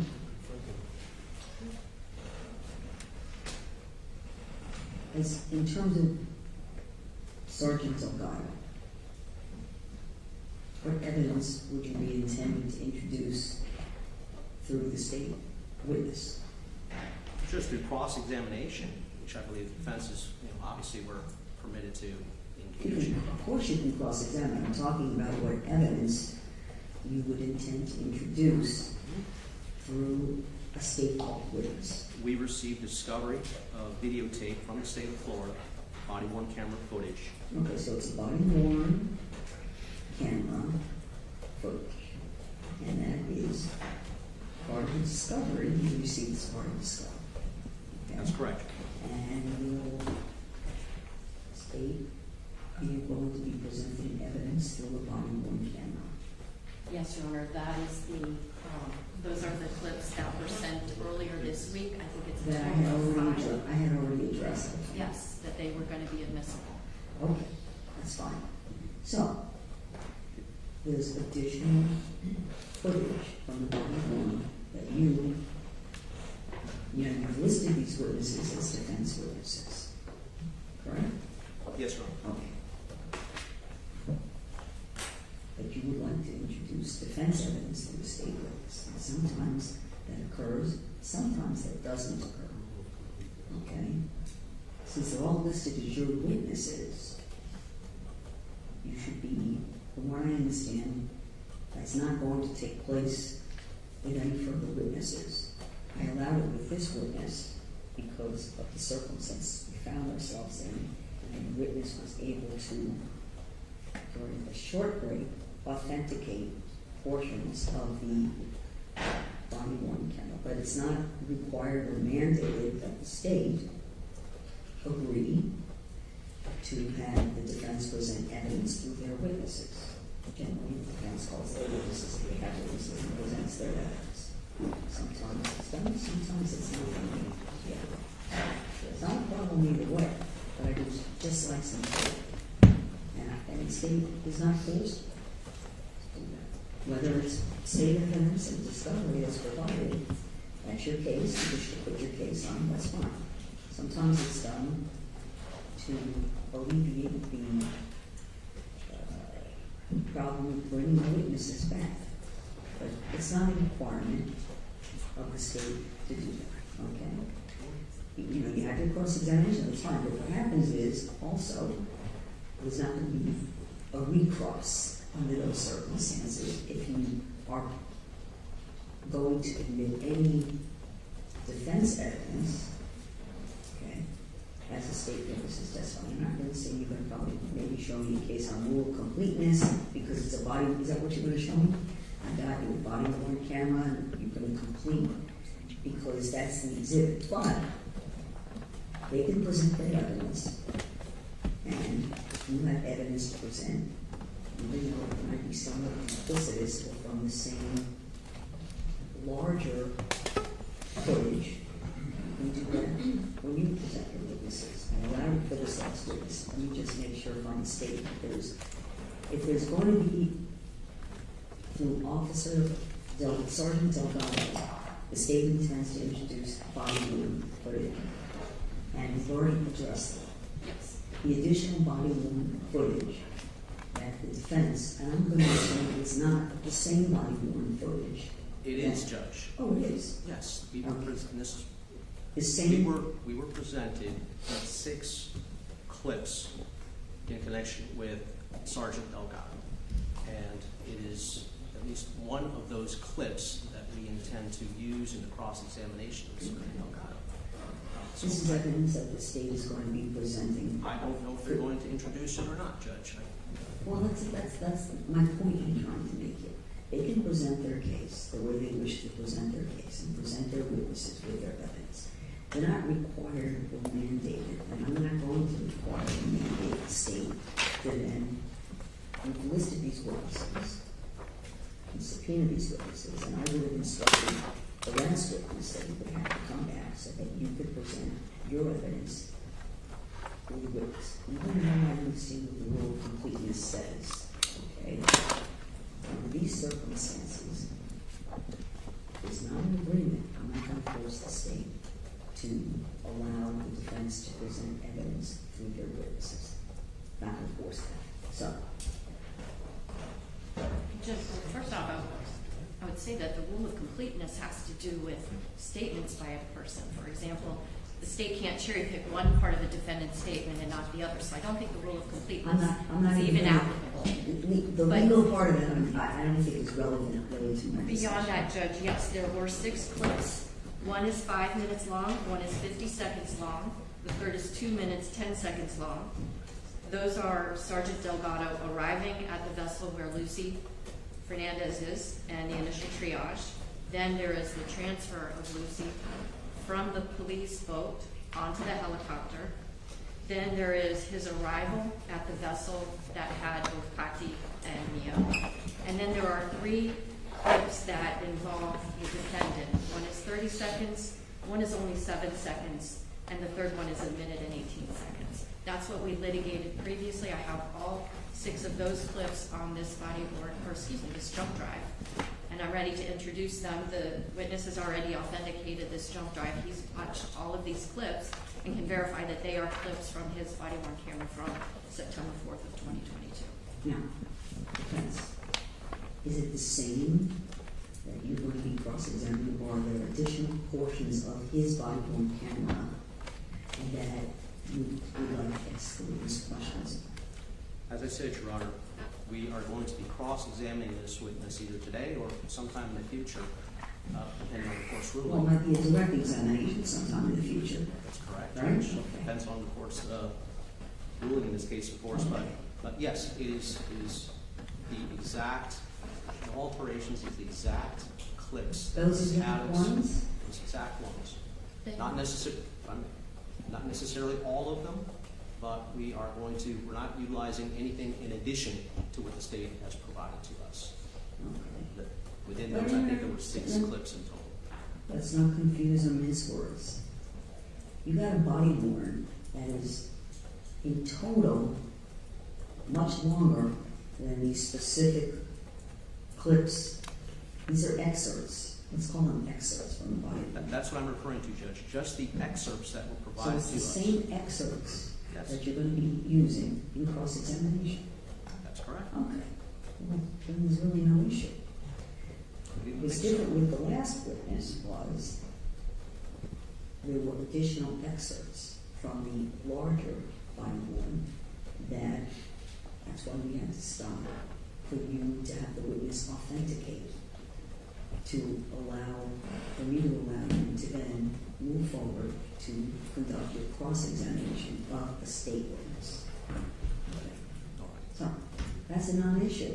Yes, because I'm going to be moving this That's into it. evidence, and if he wants to Okay. replay it for the jury, I that's just fine. wanted to avoid, Of course. I wanted to avoid having to do a direct examination and then to have to take another long way to do an authentication like I just said. So we're avoiding that. So that's Sergeant Delgado. Judge, just to be clear, there are how many excerpts? There are 6 excerpts, Judge. I'm not looking to replay. Hang on.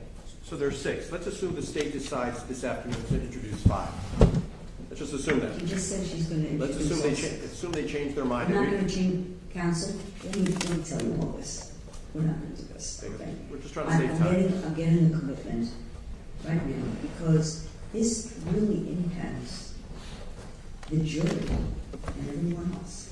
So if I'm getting representation as an officer of the court from the state that they intend to introduce the 6 excerpts. Right? Yes, Okay, absolutely. that's it. So there's no further discussion. There's not going to be a change in that. That's it. Okay. So that takes care of Delgado. Then we have Detective Dalton. Is there anything in terms of physical evidence that is going to be introduced through Detective Dalton that we might encounter the same concern? No, I'm not introducing any body worn camera footage. Okay. So, let me ask the defense with regard to Detective Dalton. Yes, Judge. We have some body-worn camera footage excerpts from Detective Dalton. Okay, so.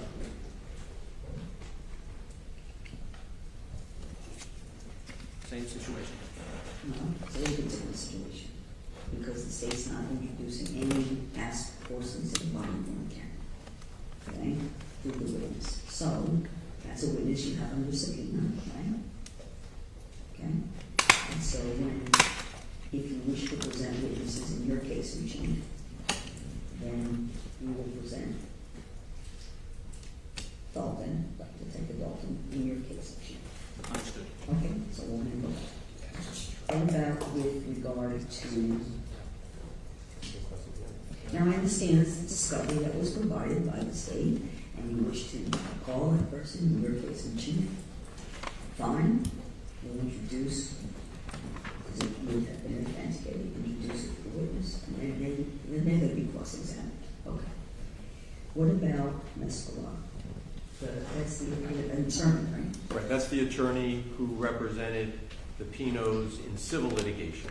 Right, okay, right, okay, so, are there any, what are we doing in terms of documents? The interrogatories that was already introduced. they're already in evidence, and I just wanted to ask him, and I believe I would be entitled to ask him questions about the facts that he was given to file a motion in that civil litigation. However, I don't think it's going to really make or break the case, and I know the defense doesn't want me to do it, so I'm just going to ask him questions about the preparation of those 2 interrogatories.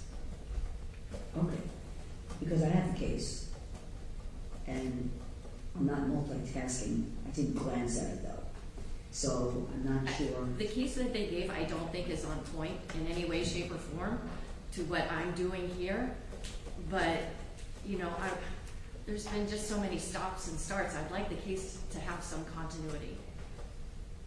You can decide to do whatever you want to do, I'm not going to interfere with that.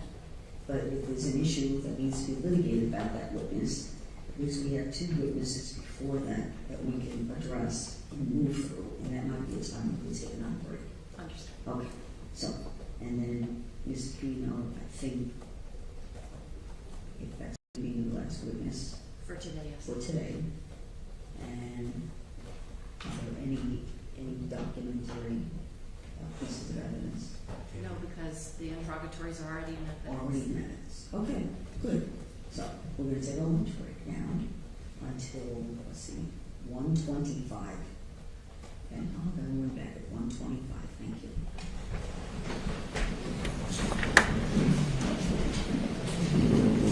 Okay. See? I should have bring lunch.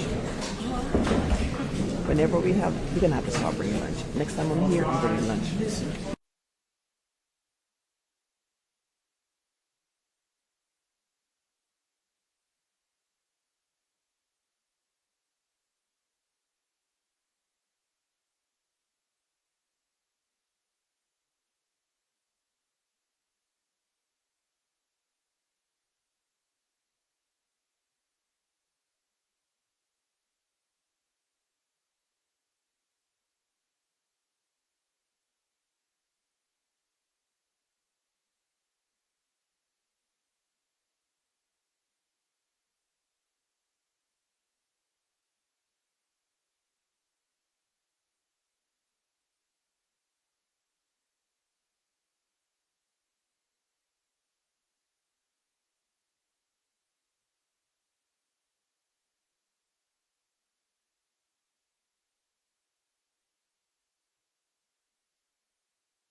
question pretty much did the plea that he hasn't seen this guy. In between, he's going to have a doctor.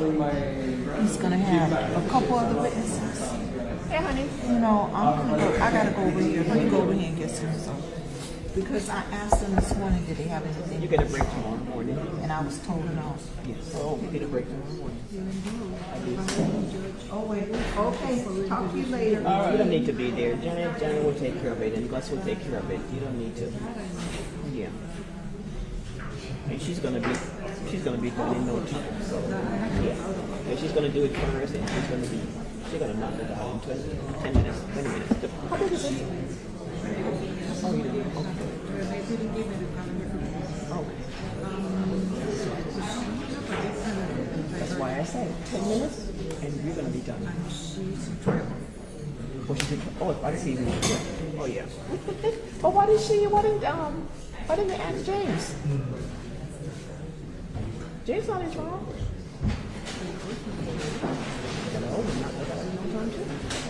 And he would do it. Even Richard. Oh, he's not here. Okay, that's why. That's why. Yeah.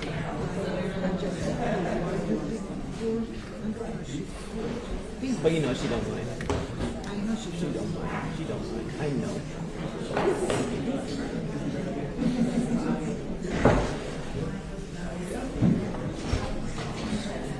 Your phone.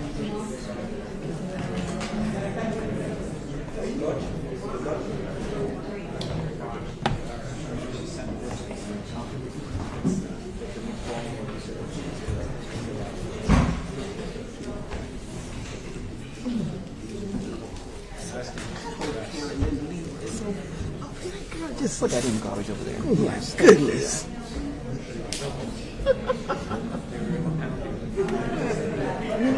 She covered the weekend, right?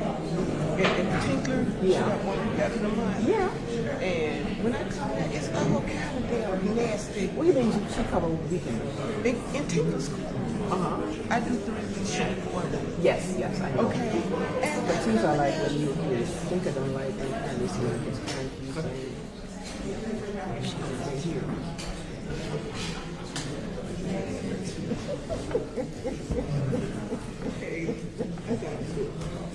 So, okay, when this trial is over, and then she can come.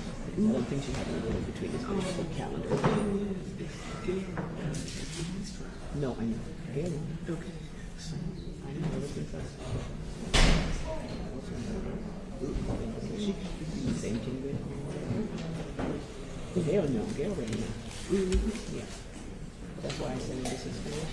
She don't have to cover calendars. She can do calendars. right. Yeah.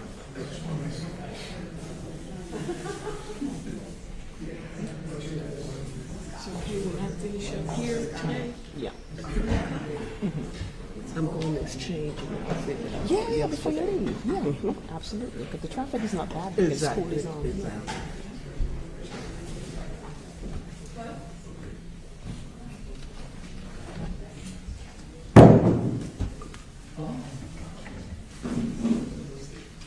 Can you hear me?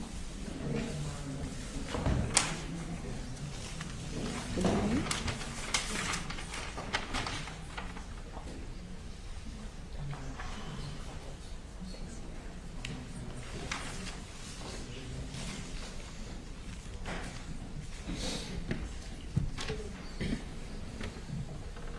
Vanessa, just be careful. My supervisor called and said they're picking up everything he's talking about. Thank you, Kate.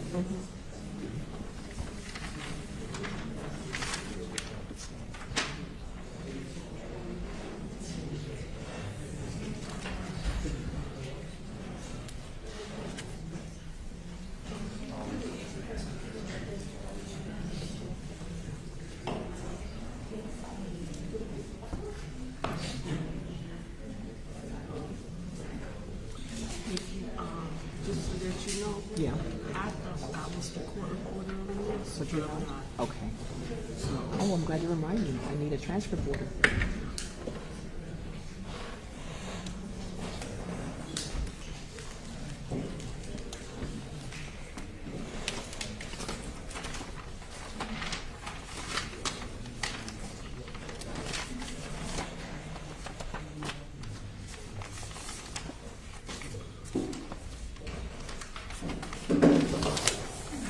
for the, what was that for? From Craig.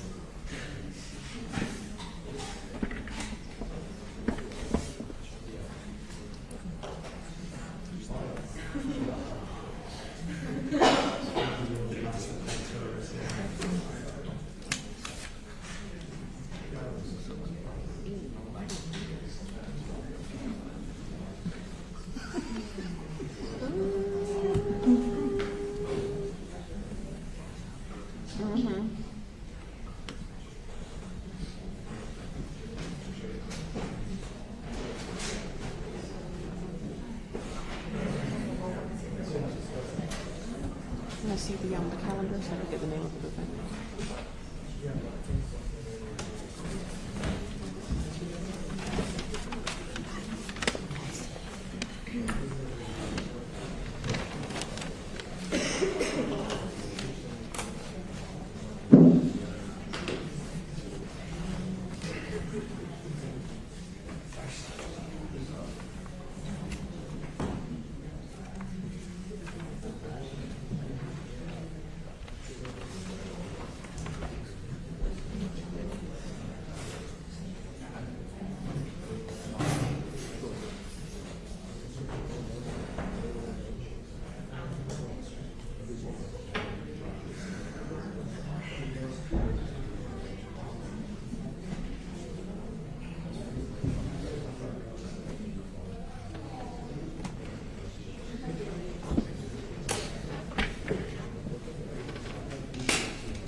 All right. Lucy Fernandez presiding. All right, everyone be seated, thank you.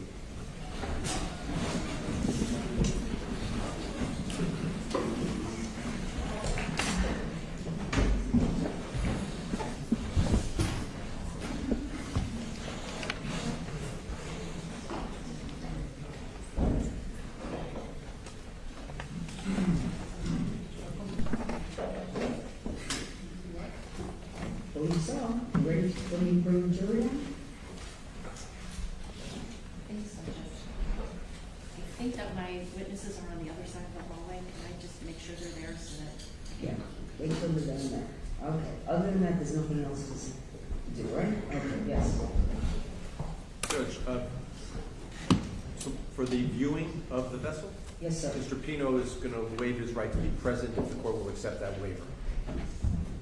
I have no problem with that. I'm gonna ask Mr. Pino, though.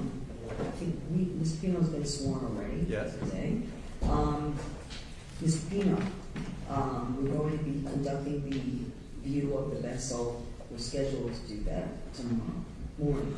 But we are going to actually be in court in the morning. Everyone's gonna be present. I'm gonna be giving instructions to the jury, and then that's when we're gonna all leave.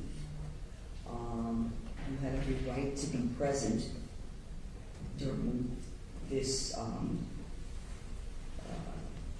field trip, we'll call it. And present as the jurors are viewing, and they will have an opportunity to walk around the vessel, and they can get in the vessel, come out of the vessel. There'll be no conversations, but they're going to be permitted to do that. I'm going to set a certain amount of time for that. I understand that you do not wish to attend this viewing of the vessel. Is that correct? That is correct, Your Honor. Okay. And you have the right to be there. You know that. Thank you so much. Okay. Has anyone influenced your decision in this Not at all. way? Not at all, Your Honor. So this is purely your decision. That is correct. We are going to continue with the proceedings, though, but we probably won't be. We'll be back. Excuse everyone for lunch, and then we'll probably resume in the afternoon, somewhere around, I'd say about this time, about 1:30. because I think it took us that long to accomplish. Okay. Is that, That's, no problems with that? that's fine, no problem, Your Honor. Okay, very well. Thank you. Okay, thank you, sir.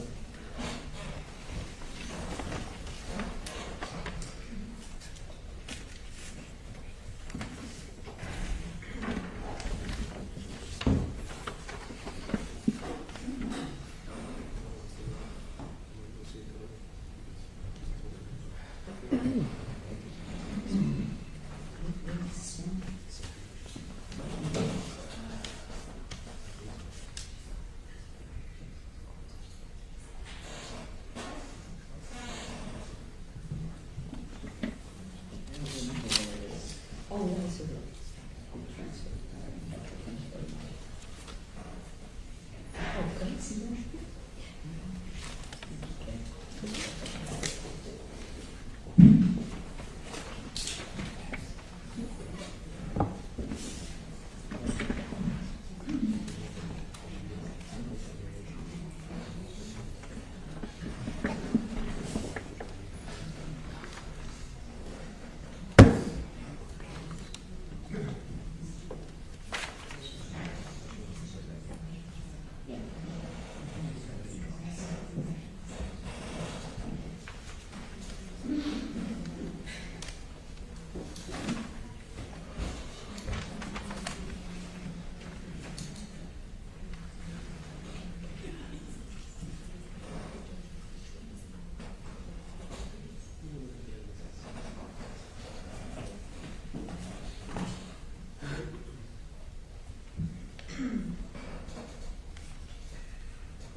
Judge, for scheduling reasons, I'm going to be calling Mr. Manslaughter and Ms. Pino initially, and then I'll call the police officers. Fine, that's fine. I figure they're getting paid to be here. That's fine.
seated, thank you. All right, welcome back, everyone. Okay, for lunch, we are ready to proceed.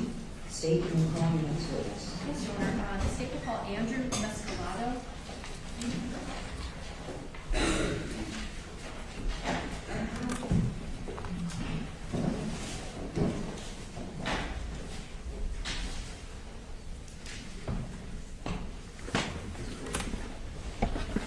Sir, please step forward, face the clerk, and right hand, be sworn.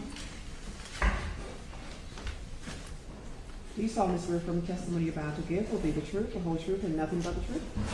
You may have a seat, sir.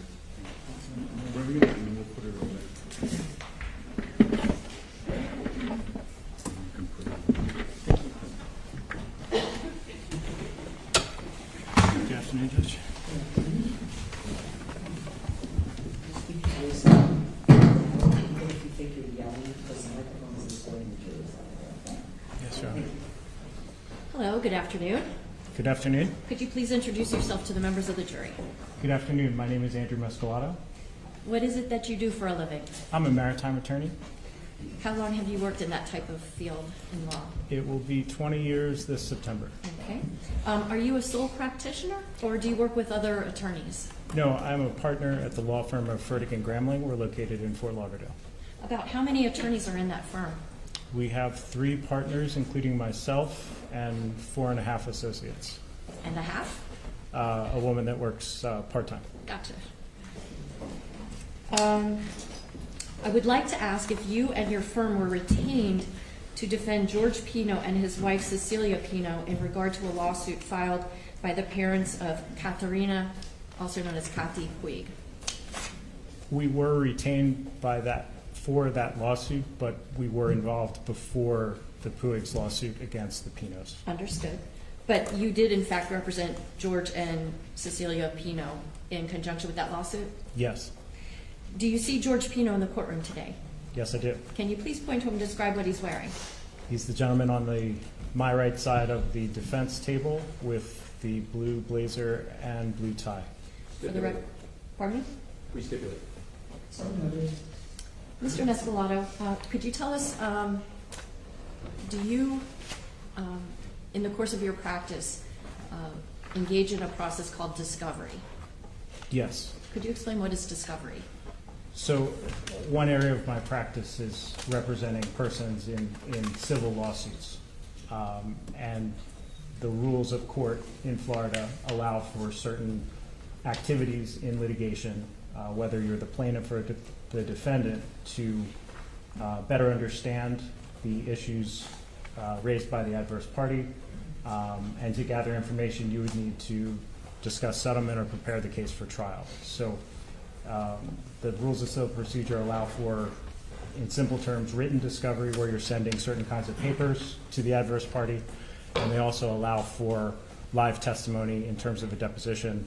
They allow for medical examinations of people that have injuries. There's various tools you can use to prepare your client's case for trial. Are interrogatories one of those tools? Yes, the written discovery I was describing includes interrogatories. Okay. Can you describe for the jurors what is an interrogatory?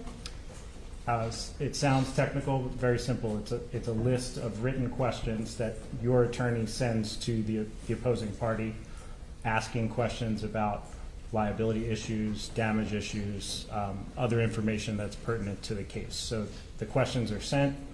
The party that receives them has 30 days to read them, object, or answer under oath or under penalty of perjury. In the course of your representation of Mr. and Mrs. Pino, did you receive from the Puig's attorney a list of those questions, also known as interrogatories? Yes, we received 2 sets of interrogatories from the attorneys for the Puig's. One was directed to Mr. Pino, and the second set was directed to Mrs. Pino. Okay. In order to answer those interrogatories, did you have to communicate respectively with Mr. Pino and Mrs. Pino? Yes. And is that because you were not there at the time the subject of the lawsuit occurred, specifically a vessel crash that occurred on September 4th of 2022? In part, yes. Okay. Now, in order to answer a question as to how the crash happened, did you have to rely on information from your clients? In part, yes. And did you tell your clients that the answers that they would give on these interrogatories had to be truthful under the penalties of perjury? Yes. I'm going to show you two exhibits which are in evidence, and they are State's Exhibits 13 and 12. Are these the interrogatories that you responded to, respectively, as to number 12, George Pino, and 13, Cecilia Pino?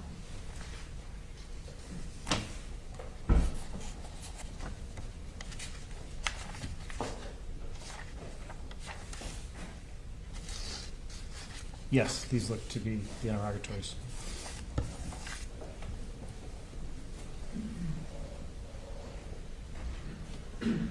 Thank you. I have no other questions.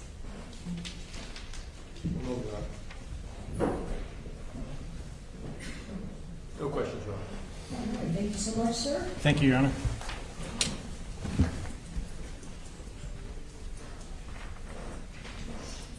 Thank you.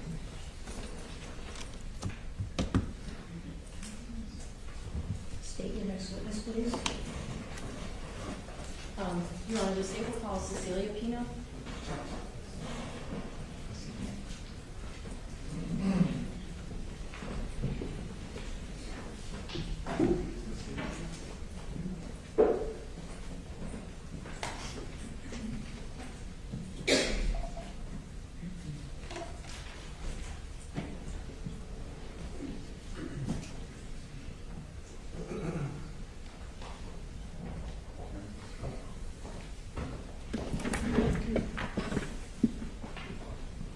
Ma'am, would you please stand up and be sworn? Thank you. Do you solemnly swear from the testimony you're about to give will be the truth, the whole truth, and nothing but the truth? I do. You may have a seat, Ms. Pino.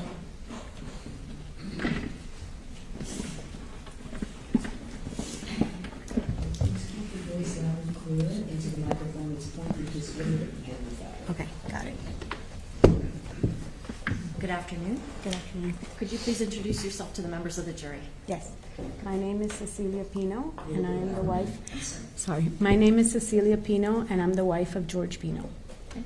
Do you live in Miami? I do. How long have you lived in Miami? My whole life. You're how old? I am 51. Sorry, have to ask. Do you work? I work with my husband. Okay, what kind of work or business are you all in? Real estate. What is the name of your real estate agency? State Street Realty. What kind of real estate, or is it residential? What kind of? It's commercial real estate. Judge, I can't hear very well. Oh, sorry. Commercial real estate. Okay, thank you, thank you. Even if you think you're yelling, it's okay. Okay. Now, I know you said that you're married to George Pino. Is he in this courtroom right now? Yes. Okay, do you see him, and can you identify him with Yes. article of his clothing? Blue tie, blue shirt, and a suit. Okay. Stipulate. All right, so. And your husband, he's the CEO of that real estate agency? Yes. And you are in charge of the community relations, something along those lines?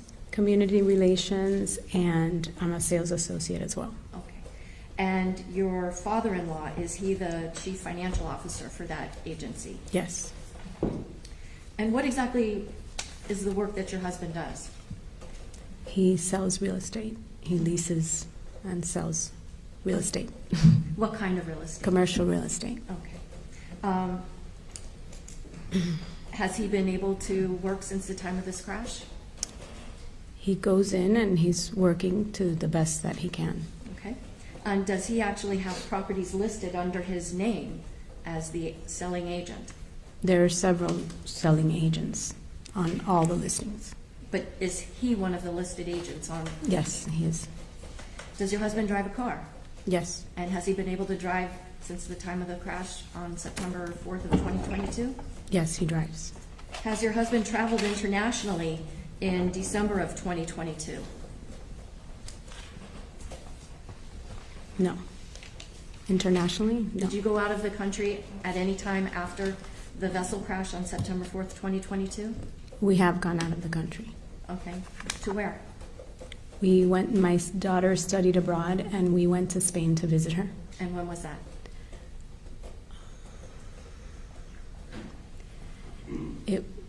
I believe it was March of 24. Did you travel in December of 2022? We did. Where? To Seaside, Florida. To where? Seaside, Florida. Where's that? The Panhandle of Florida. We're near Pensacola. And what was the purpose of that trip? We went on a vacation. Okay. I want to call your attention to the Labor Day weekend of 2022. Was there a birthday party celebration for your younger daughter? Yes. And she was going to be turning 18, is that right? Yes.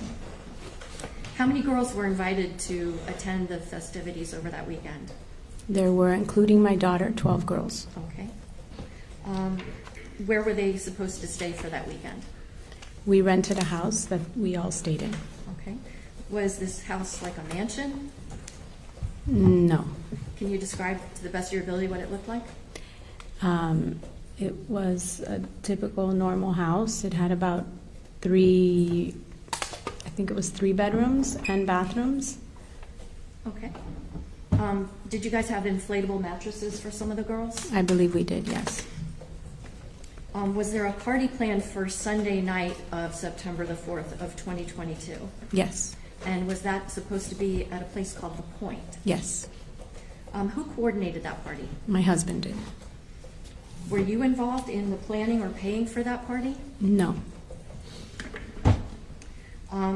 Before that party, did you and your husband take these 12 girls, including your daughter, out onto Biscayne Bay? Yes, we did. I have an exhibit here.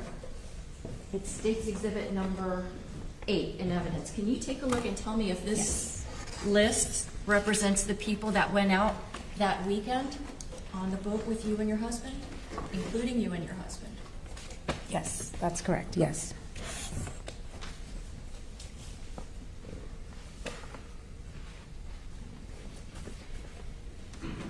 And aside from you and your husband, were any of these people over the age of 21? No.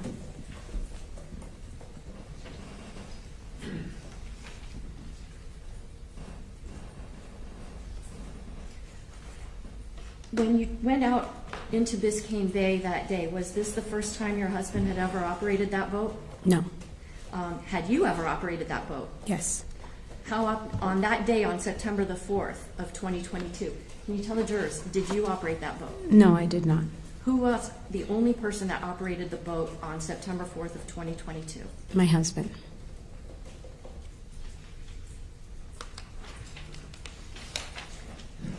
Did you serve as a lookout either on the way out toward Billy's Point or on the way back? I don't remember. Okay.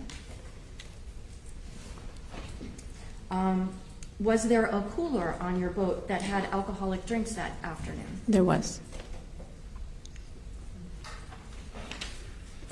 Did you film a video that afternoon of the girls singing and dancing along to the song Uptown Girl? I don't remember the song, but I did film the girls dancing and singing. Okay.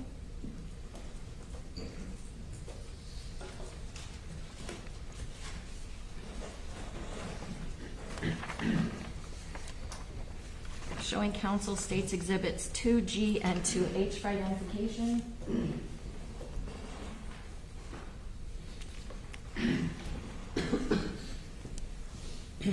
Mrs. Pino, I'm showing you States 2G and 2H for identification.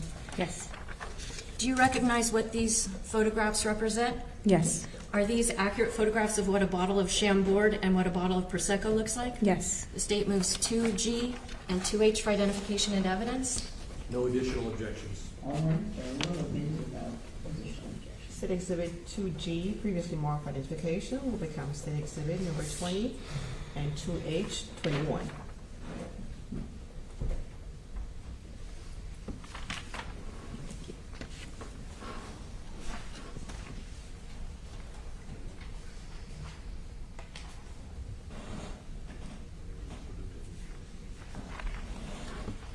And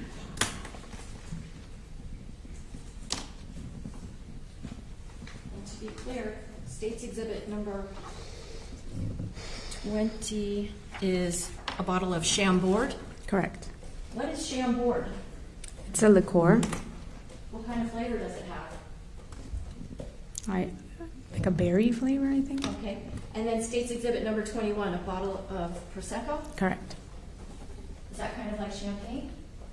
Yes. Do you ever combine Prosecco with Chambord? Yes. Did you on September 4th, 2022, while out at the sandbar? I did. I had in a Yeti. I put some Prosecco and a little splash of Chambord. Okay, and how many of those did you consume? I had 1 or 2. Okay.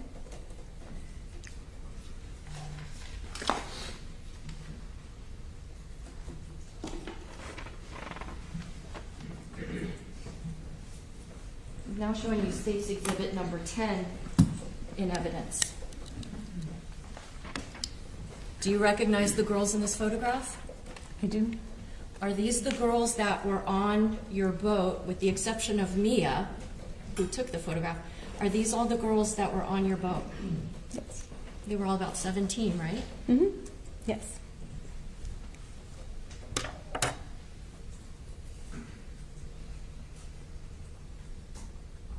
Do you know how it is that your husband wound up smashing into channel marker 15?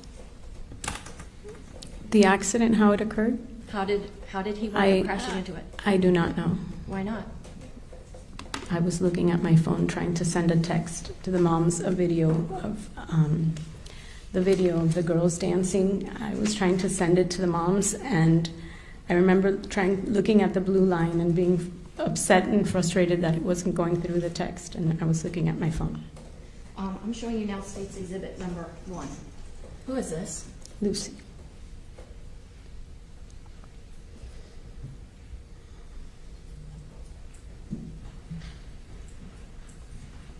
And she died because your husband crashed into that channel marker, right? She died because there was an accident. I asked you if she died because he collided with a channel marker. Judge, I'm going to object to argument. Sustain. Anything else? Sustain. No other questions? Ross? Judge, can we have a brief sidebar? Brief, very brief.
No questions at this time. Sorry.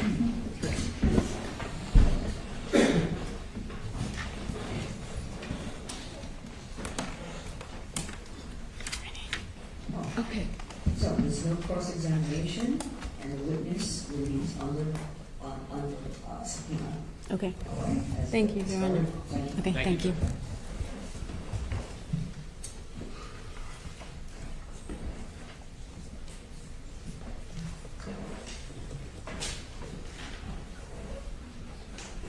State, you may call the next witness.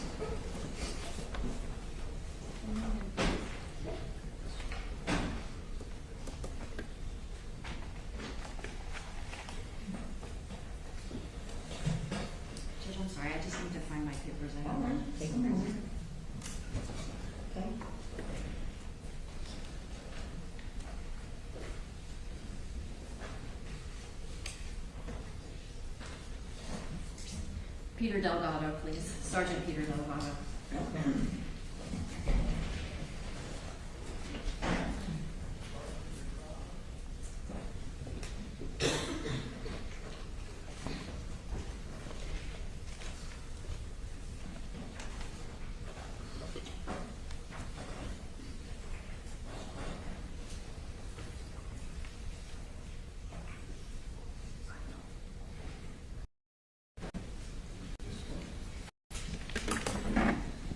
So please step forward as the clerk, raise your right hand, and be sworn. Do you solemnly swear from the testimony you're about to give will be the truth, the whole truth, and nothing but the truth? So help me God. You may have a seat, Sergeant.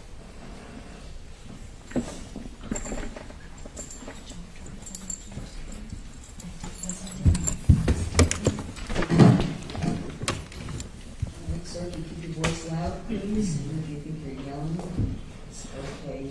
Microphone's this way, the jury's that way. Yes, ma'am. Thank you.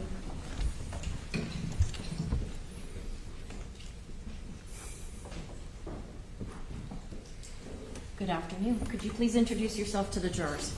Good afternoon. My name is Peter Delgado. I am a sergeant with the Miami-Dade Sheriff's Office. Pardon my voice. Yes, ma'am. Okay. How long have you worked for the Miami-Dade Sheriff's Office? I've worked for the Sheriff's Office for 10 years now. All 10 of those years, has it been called the Sheriff's Office? No, ma'am. Can you explain to the jurors what the change was? Yes, ma'am. We recently had a transition from the Miami-Dade Police Department to the Miami-Dade Sheriff's Office. In 1961, we were a Sheriff's Office. We became a police department, and we are now a Sheriff's Office again. Okay. Has that transition changed the type of work that you do as police agency? No, ma'am. We still have all the same functions.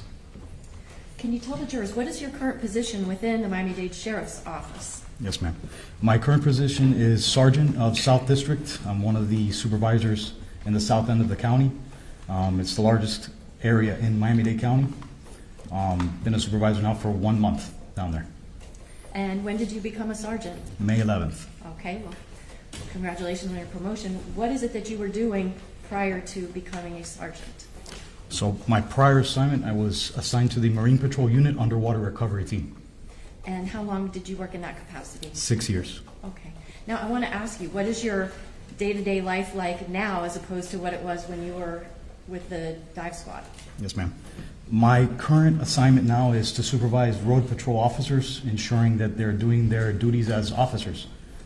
Paperwork, mostly administrative, handling complaints, making sure reports are turned in on time, and that arrest affidavits are correct. You were in, forgive me, what is the name of the unit that you're in again? Currently or before? Current, pardon me, prior. The Underwater Recovery Team, Marine Patrol Unit. Okay. Is it fair to shorthand it with Marine Patrol? Yes, ma'am. Okay. When did you go into that agency, or that part of your agency? I believe it was November 2019. Before that, what were you doing? I was a road patrol officer in the Hammocks District of Miami-Dade Police Department. So were you one of the officers that you now are tasked with supervising? Yes, ma'am. Okay. What is it that fostered your transition from working as a road patrol officer to going into the Marine Patrol? I had a passion for diving as a child. I became a police officer like my father. We had a dive shop when we were growing up, and I was able to mix both professions into one. Okay. Could you tell the members of the jury what kind of tasks were you called upon to do when you were in the Marine Patrol Unit? My primary day-to-day tasks as a Marine Patrol officer was evidence searches, vehicle searches and recovery, unfortunately person recoveries, article searches, anything of value that a bad guy would throw in the water, we would go search for. I want to ask if on September 4th of 2022, were you working as a Marine Patrol officer? Yes, I was. Did you receive a call to go out to an area of Biscayne Bay where a boat crash had occurred? Yes, ma'am. Do you remember about what time of the day it was that you got that call? It was noontime, later in the afternoon, around 6:30, 7 o'clock approximately. Where were you when you got that call? I was at Black Point Marina. Is there a police station of sorts there? Yes, sir. Marine Patrol has 3 operational offices. Black Point Marina is 1, Matheson Hammock Marina, and Pelican Marina. Okay. Are you the only person that's at that location, Black Point Marina, when this call comes in? No, ma'am. Were there other officers that you go with to this call? Yes, ma'am. Now, because you were a member of the underwater recovery team, would it be normal for you to go out on a call like this? Yes, due to the fact that, we are boat operators as well. Got it. So who, if anyone, do you get on a police patrol boat with once you get that call? I got on the vessel with, at the time, Officer Bobby Bruto and I believe Thomas Kennedy. What was the staffing like for that weekend? That weekend, it was because it was a holiday weekend. We usually have all personnel working, so it was a little bit more beefed up than usual. Even if it took a while to ultimately get to the scene where help was needed, did you ultimately make contact with a person that you later learned was named Luciana or Lucy Fernandez? Yes, ma'am. Can you describe for the jury where was that location? It was on the scene of a boat crash, marker 15 at Cutter Bank.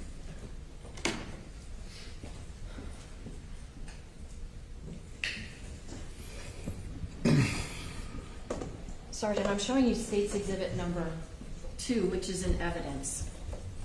Do you see a series of green dots on this? Yes, ma'am. Do those dots represent the general area of Cutter Bank? Yes, ma'am. Your Honor, will the witness step down for a moment, please? Yes, please. Yes, ma'am. Would you be able to point out, using this chart, the approximate location where you and Officer Bruto wound up responding? Yes, ma'am. The area was approximately here. Thank you.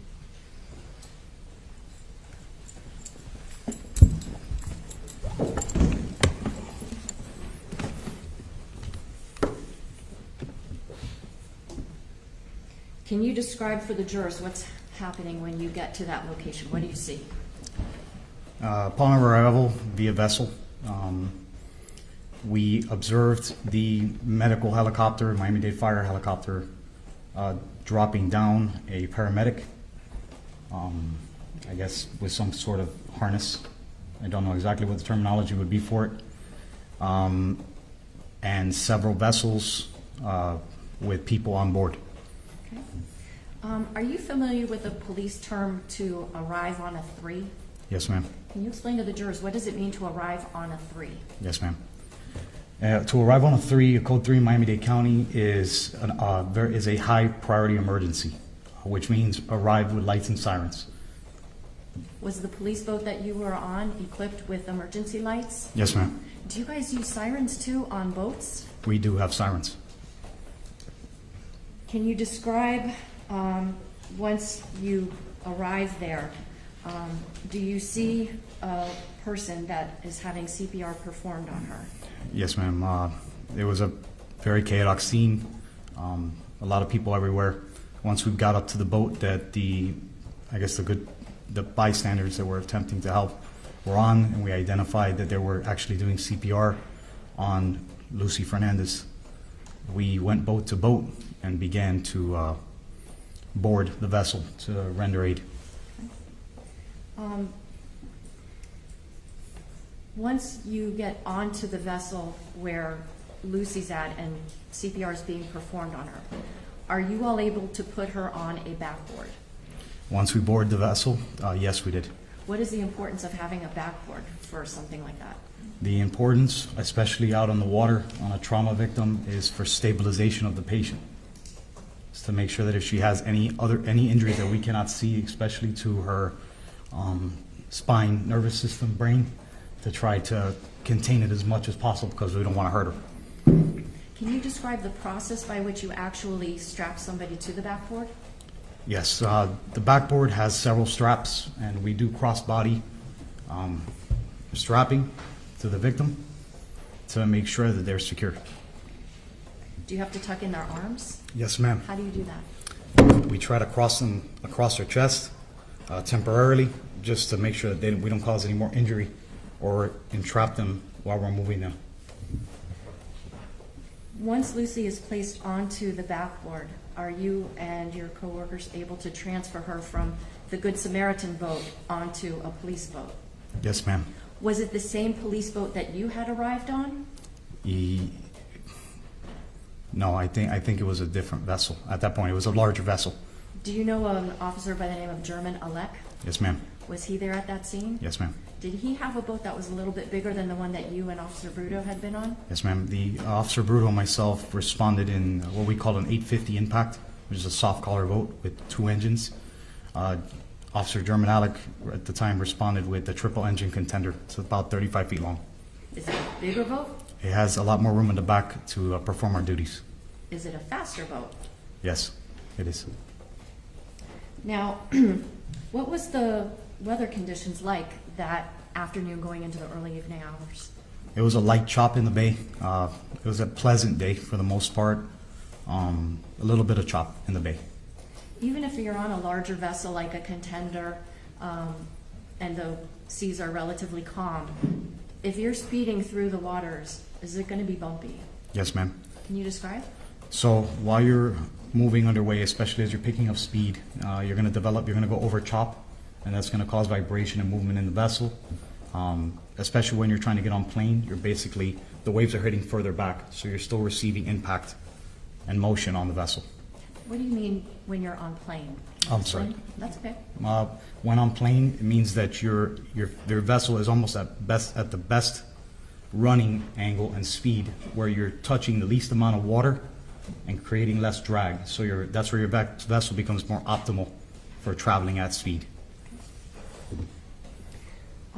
Was the Elliott Key Ranger Station the closest place to where you were at that time that a helicopter could land? That is usually the case because it has a big clearing that we use, and usually those helicopters, because we can't just land them anywhere, that's usually the spot that we land them. Do you, in fact, remain on the boat that Lucy was placed on when it starts to depart? Yes, ma'am. And was it heading toward Elliott Key Ranger Station? Yes, ma'am. Can you describe what was going on the back of that boat as you were en route to Elliott Key? Yes. Judge, 9401, 9403. Go ahead. While in emergency mode, while performing CPR, we were on the vessel. We were with the paramedic. The paramedic was attempting to intubate and to get a positive airway for Lucy while we were doing CPR and trying to get the AED machine, the defibrillator, to try to see if the machine, if she was in what we call defibrillation, to get her heart started again. So we performed CPR to the best of our abilities while underway. It was very hectic, but we did the best we could until we got to the ranger station, or to Elliott Key. Have you had to undergo certification in and training in performing CPR on someone? Yes, ma'am. How many times have you gone through that type of training? We do a yearly training, and I am one of the instructors. Okay. In a best case scenario, patient is on flat ground. Is performing CPR easy to do? No, ma'am. It is extremely strenuous and very physically demanding. Can it sometimes result in bruised ribs or even broken ribs when done properly? Yes, ma'am. Did you perform CPR on Lucy yourself the whole way, or do you rotate out with other officers? No, ma'am. I did not perform CPR solely myself. We rotated amongst the other officers due to fatigue, and we wanted to maintain the correct rhythm and depth of compression. So we all rotated. Does there come a point in time when you wind up actually at the Elliott Key Harbor? Yes, ma'am. To your knowledge, was Officer Alec going as fast as he could to get there? I believe so, ma'am. Even if under the best of circumstances, it's difficult to perform CPR, what was it like trying to perform CPR on Lucy as you're underway in this boat? Extremely difficult. Did the fire rescue worker have trouble trying to even intubate Lucy? Yes, ma'am.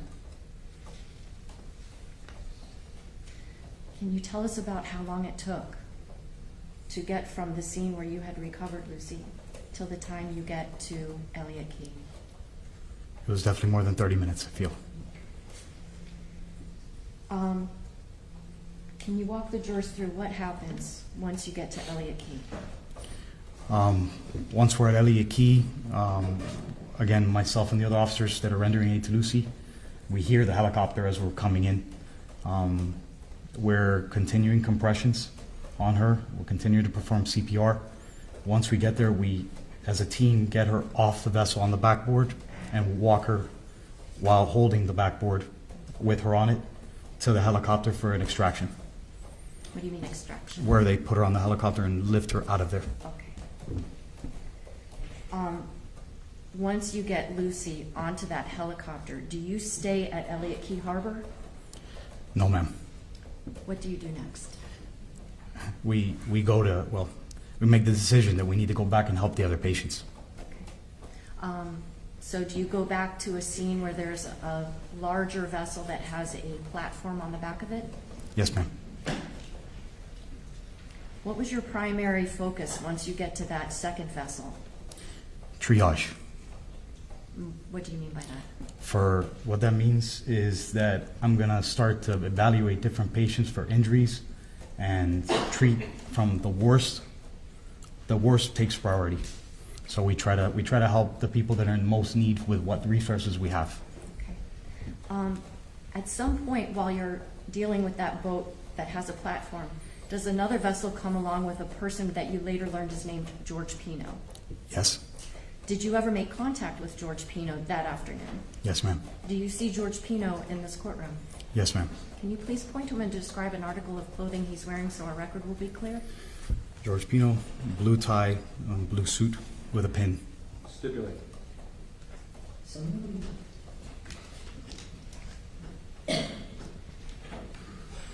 In your mind, at that time, was George Pino a criminal defendant? Not at that time. In your mind, was he someone that needed to be triaged and assessed? Yes, ma'am. Did you ever handcuff him? No, ma'am. Pull a gun on him? No, ma'am. Yell at him? No, ma'am. Threaten him? Not one. Did he ever lose consciousness in your presence? Not while in my presence. Did he ever appear incapable of understanding what's going on? No, ma'am. Did he appear like he was maybe in shock or dazed? No, not really. Okay. Was he responsive to requests that you made of him? Yes, ma'am.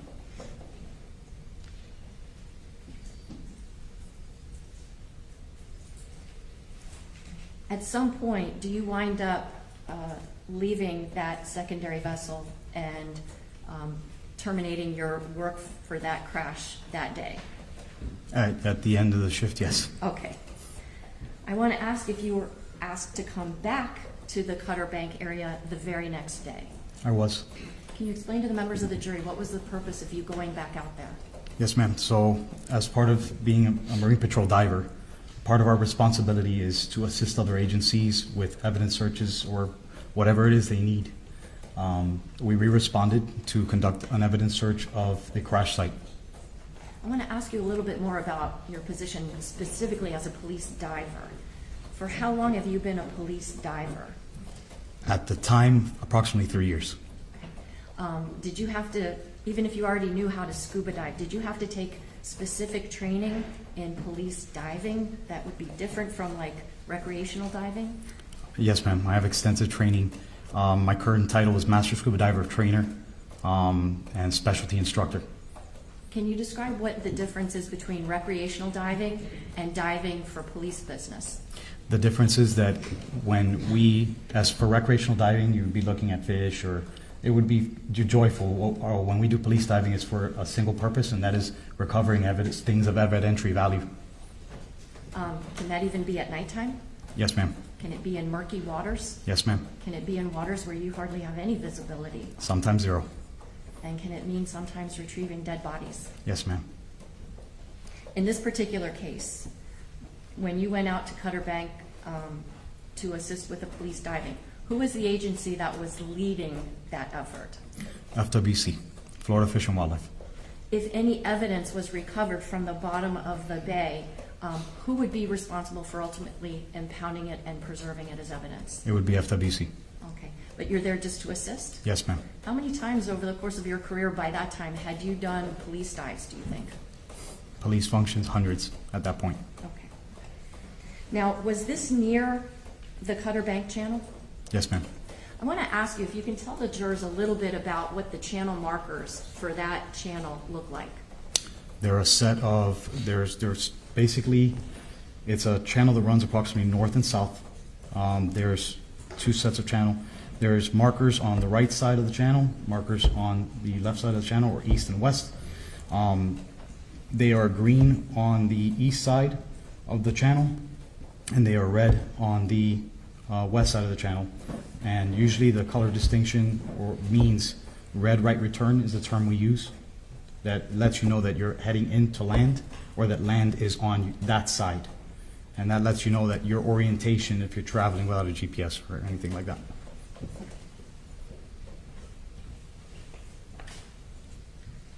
Showing counsel states 2E and 2E for identification. Sergeant, do you recognize the channel markers in states exhibits, 2E and 2D? Yes, I do. Are these pictures of channel markers 14 and 15?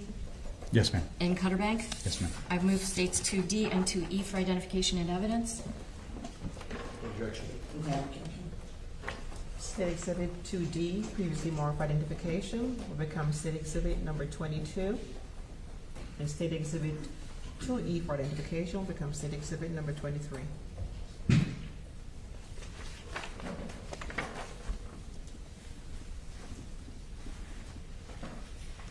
So, Sergeant, I'm going to first ask you about State's Exhibit number 23. I see a red triangle with the number 14 on it. Yes. So, if this triangle-shaped red marker is in Cutter Bank, where would we know to look for that on that chart that I just had?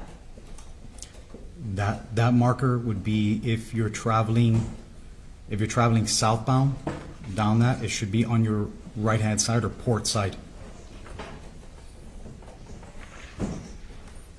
Just to make it a little easier for the jury, I'm going to show you now State's Exhibit number 1C. Pardon me, let me show this to the defense counsel. Do you recognize the location depicted in States 1C? Yes, ma'am. And is that an image of where Cutter Bank is? That is a very accurate depiction, yes. Okay. You want to make the witness have permission to step down for a moment? Yes, ma'am. So if a person is traversing, could you please respond?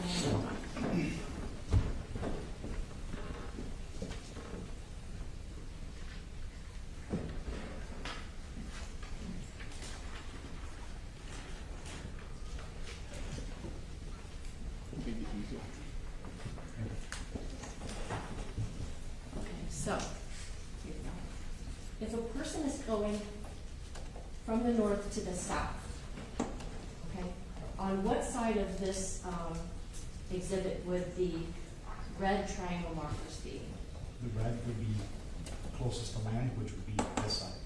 Okay, and so looking at State's Exhibit number 23, channel marker 14, where would that be in relation to this channel? Is it toward the northern part or to the southern part? Southern part. Okay. So that would be there. And now if I look at State's Exhibit number 22, we have a green square channel marker. Where would that be located in relation to Cutter Bank? Directly across from 14 here. I'm sorry, I need you to keep your voice up. Sorry, ma'am. It would be right here across from 14. Okay, so can I ask you to hold on to State's Exhibit number 23? And you hold that up, and I'll hold number 15 up. Is this kind of like an approximation of what we would see as we're approaching channel markers 14 and 15? Yes, ma'am. Thank you. Permission, Your Honor.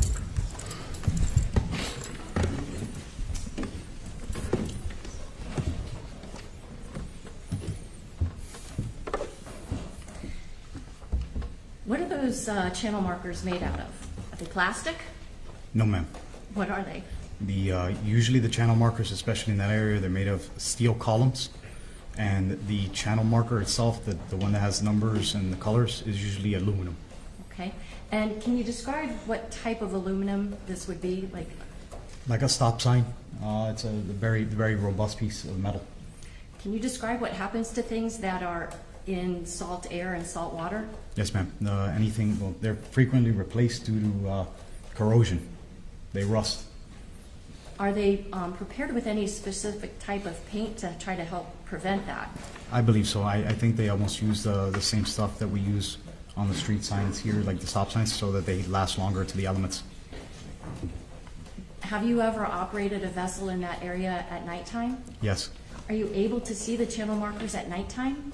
It's very difficult until you're very close. What about in the daytime? Is it difficult at all to see the either red triangles or the green squares? From my perspective, on a clear day, no.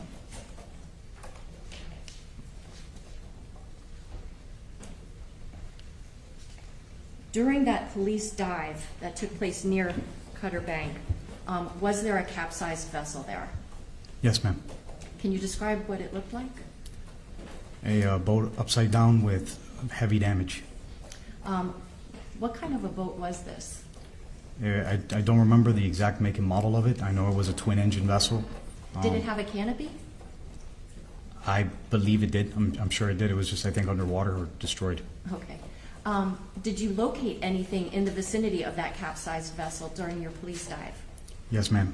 During the evidence search, I was tasked to look for small articles. I ended up myself locating several cell phones and I believe a set of earrings. Lastly, Sergeant, I want to ask you, on the day that you responded to the scene where Lucy was and then went to that secondary location, were you wearing a body-worn camera? I was, ma'am. Okay, and also known as BWC. Yes, ma'am. Mm-hmm. Okay. Did that BWC capture what was going on around you as you were either at the boat where Lucy was initially or your transportation of her from that location to Elliott Key Harbor? My body-worn camera, I activated it the entire time I was there. Were clips of that body-worn camera footage prepared for the jurors? Yes, ma'am. So we don't have to sit here for hours watching you traverse, say, from Black Point Marina up to Boca Chita? Correct. Okay. Did you have an opportunity prior to this trial to look at each of those clips that were isolated for you? Yes, ma'am, I did. And were those clips true and exact copies of what your original complete body-worn camera footage was? Yes, ma'am. And after viewing those clips, did you actually affix your initials to the jump drive that they were placed onto? I did, ma'am. For the record, I'm showing counsel states 2F for identification.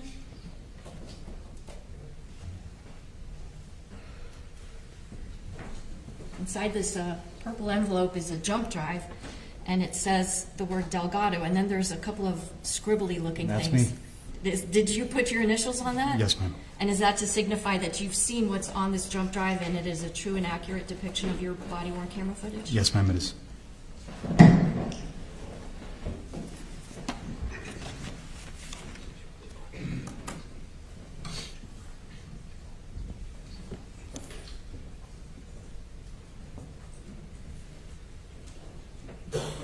Your Honor, if I may just have one moment to set this up.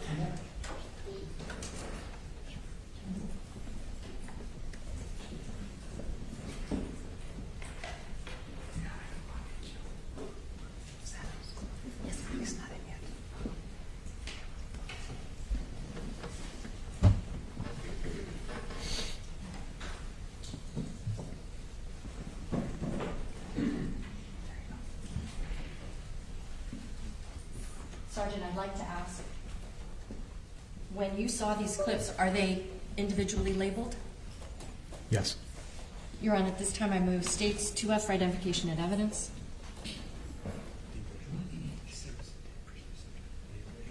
Yes, Judge. Previous objections. Yes, sir. State Exhibit 2F, previously marked for identification, will become State Exhibit number 24. I'm sorry, what one is it? 24, Judge. You're welcome.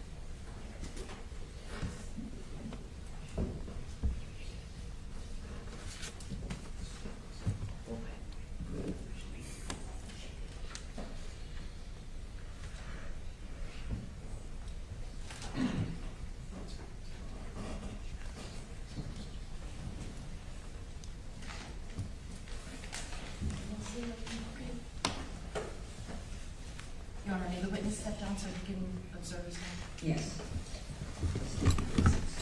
Sergeant, if you sit there, I think everybody will be able to see. Your Honor, may we approach before these videos are shown, please? Okay. Thank you.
All rise, follow me. Keep your notes.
record, this is going to be states number 1 through 6. 24. Thank you. This is states 24. There's clips that are labeled 1, arrival and triage, 2, transfer Lucy, 3, arrival at JP boat. The next one is Pino 1, then Pino 2, then Pino 3. I'll just play them in series if that's all right. Yeah.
clip is 5 minutes. The next one is going to be 50 seconds, and this is styled as Transfer Lucy. Your Honor, unless my memory is failing me, I don't recall these ever being displayed in court.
The next clip is styled as Arrival at JP Boat. That's 2 minutes, 10 seconds.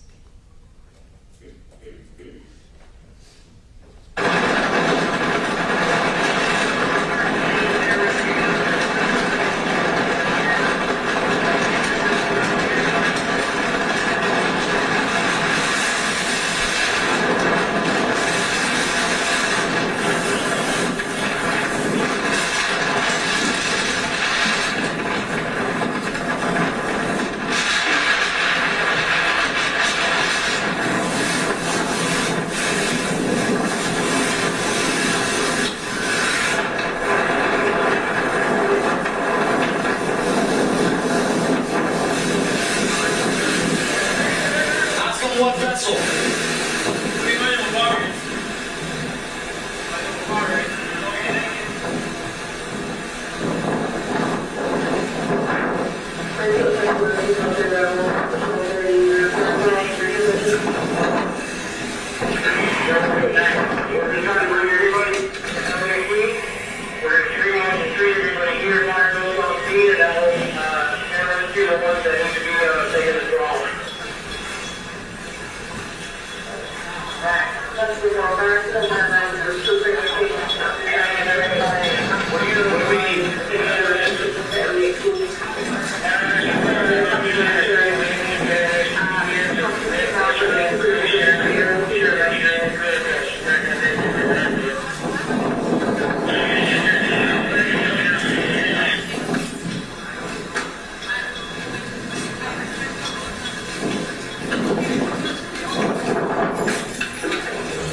This one here must be a Gino. Okay, but you go walk, right? Who else needs to go? Yeah, I don't have any feeling. Okay. Who else?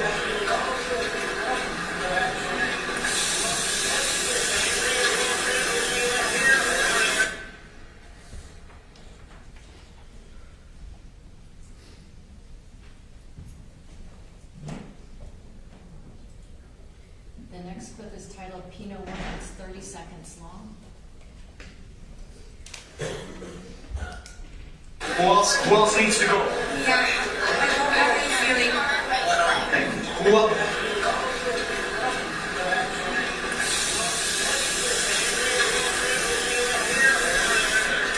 Guys, what do you need? We're trying to get every response everyone brought to LAG. Okay. Can't go to LAG. They're working. Got it. Got it. You guys need a back for this. She's in serious condition also, so we're going to need Yeah.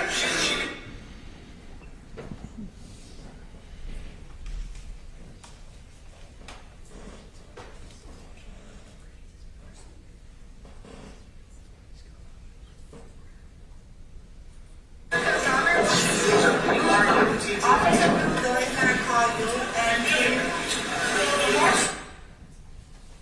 That was only 7 seconds, Your Honor. Okay.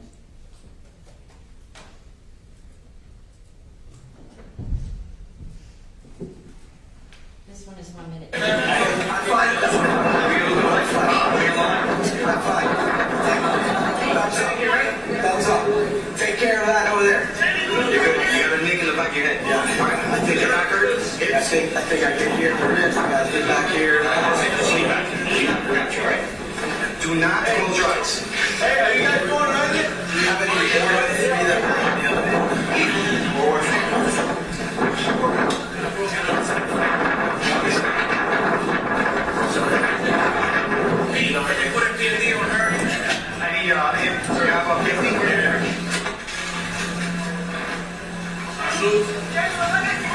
yeah, Sassy, I'll talk to you now. I love you. Oh my God, come here. Look this way. This is how to talk to the lady. She's the one broken. She has a broken arm, right? Who has a broken arm? And I think she's treating the back. All right. Is it bleeding? Be all right. All right. It happens. Relax. Fall asleep on me. Let me get to the back door. All right, Mom.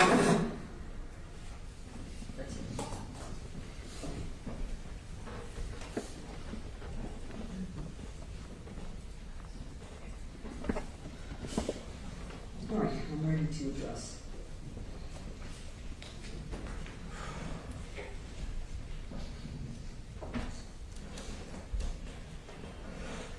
Clip number 2, 3, 4, 5, and 6 are admitted over any defense objection. As far as clip number 1, the arrival up to the point of reaching Ms. Fernandez, the officer getting on the boat,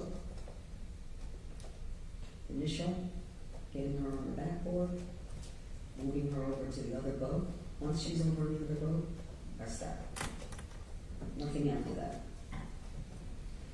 There is still defense objection, I believe. I'll let you make your own objection.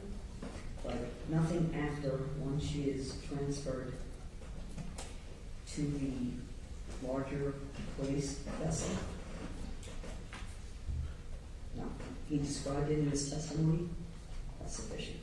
Would I be able to publish these, but just stop it at that moment and then replace with another one that has That's that what I was part? going to ask. To ensure, make sure we're going to get to that point as soon as you see, and we see the transfer. Yes. That's where the video stops. Absolutely. I know the defense still has objections. Make whatever objection you have to anything else, but that's out. So we filed pretrial motions on this. We continue to insist that all of this is, it's hard to watch all of us here watching it, including members of the audience who are obviously affected by it. And I think that, unfortunately, that it's going to have that kind of effect on the jury. And we what else can we say, Judge? You saw for yourself.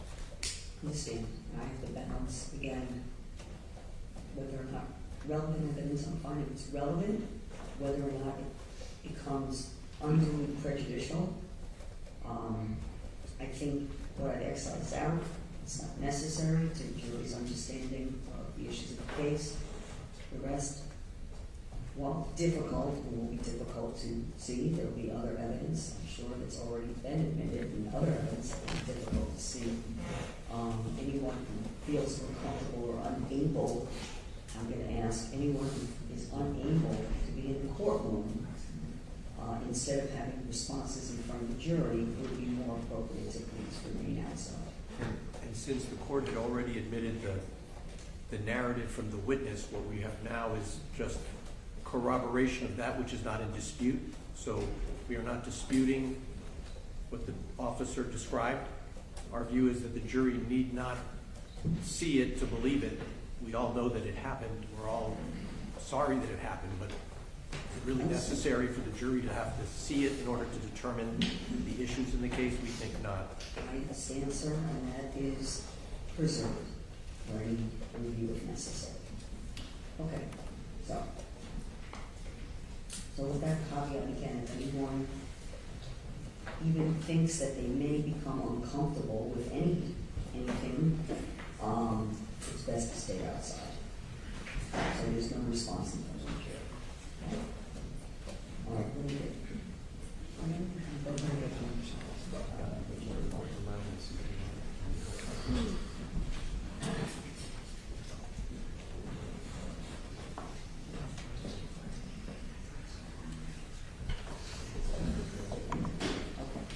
And if anyone's going to be outside, Renee's bringing the jury, when he brings them back and forth, just be very certain not to display any kinds of, and this, again, is a general comment to everyone, please not to display any kinds of emotions with the jury.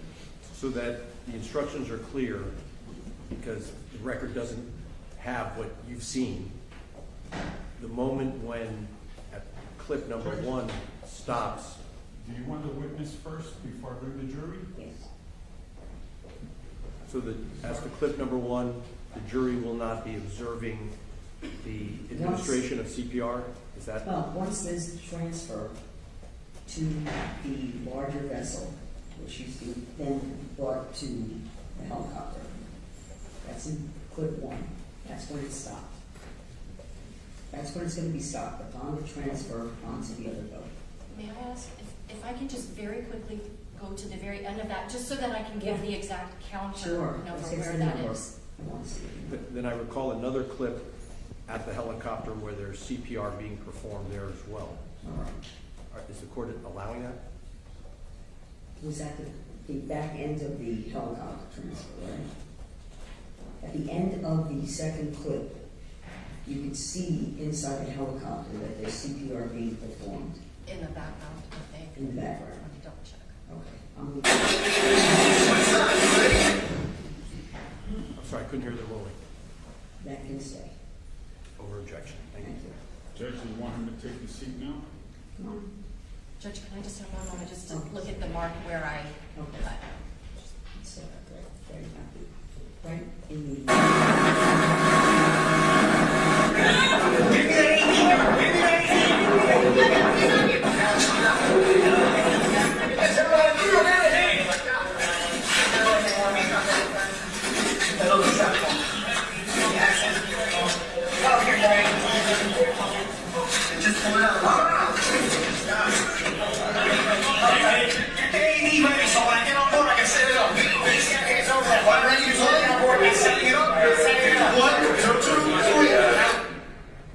I will stop it, Judge. The counter is at 1 minute 34 seconds. That's where you're going to stop it. Yes. Okay.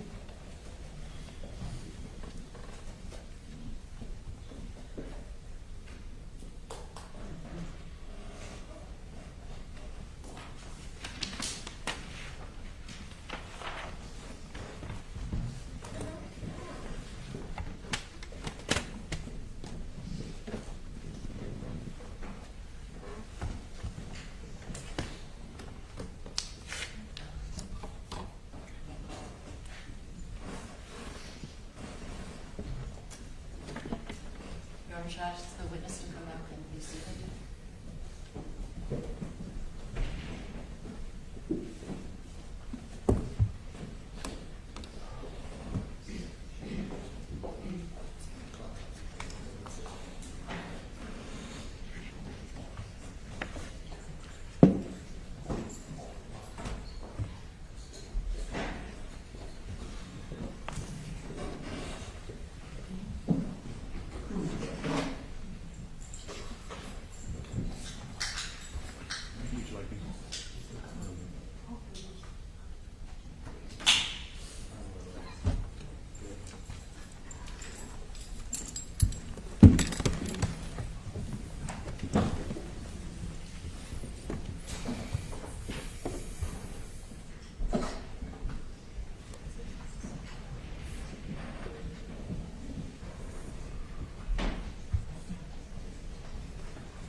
Ready? Yes. All rise.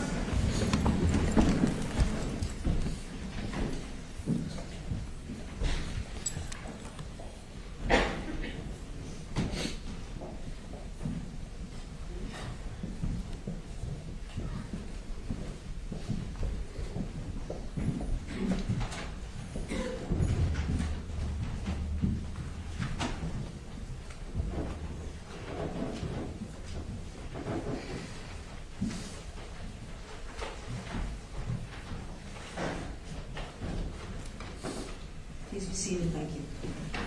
Your Honor, I will now list State's Exhibit number 24.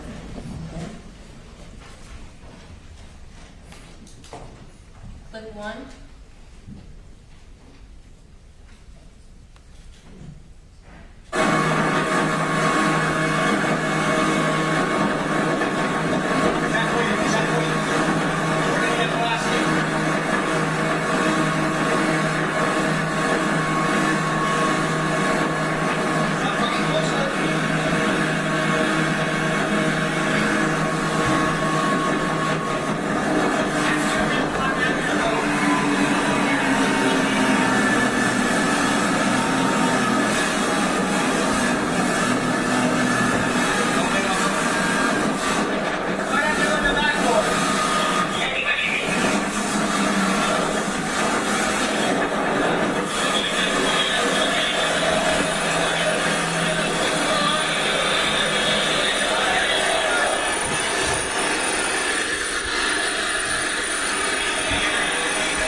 For the record, it stopped at 1 minute, 37 seconds left. Okay. Publishing clip number 2.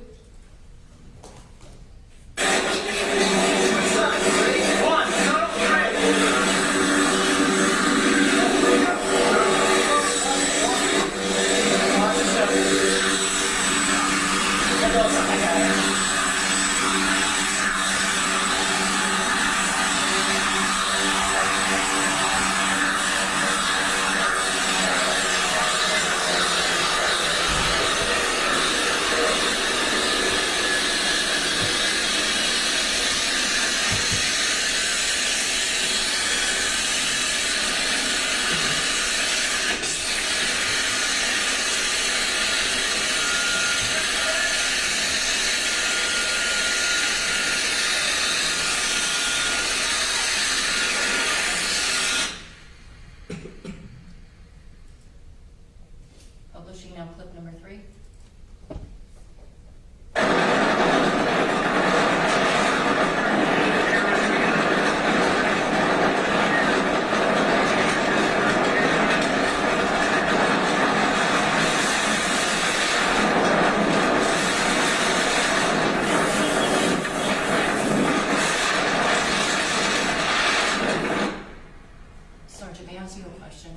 Yes, ma'am. Would you, Your Honor, may he have permission to speak over here? The first two clips that we saw pertain to you arriving on the vessel. Pertain to you arriving on the vessel that Lucy was on and then transferring her to the helicopter. Is that fair to say? Yes. This third clip, where are we seeing you now?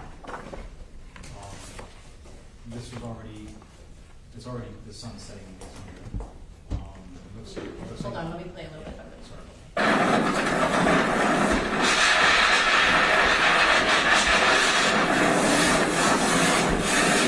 By now, are you on your way back out to the waters? Yes, ma'am.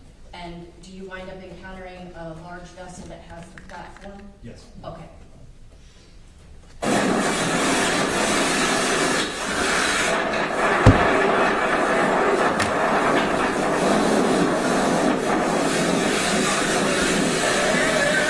One vessel. They might have warriors.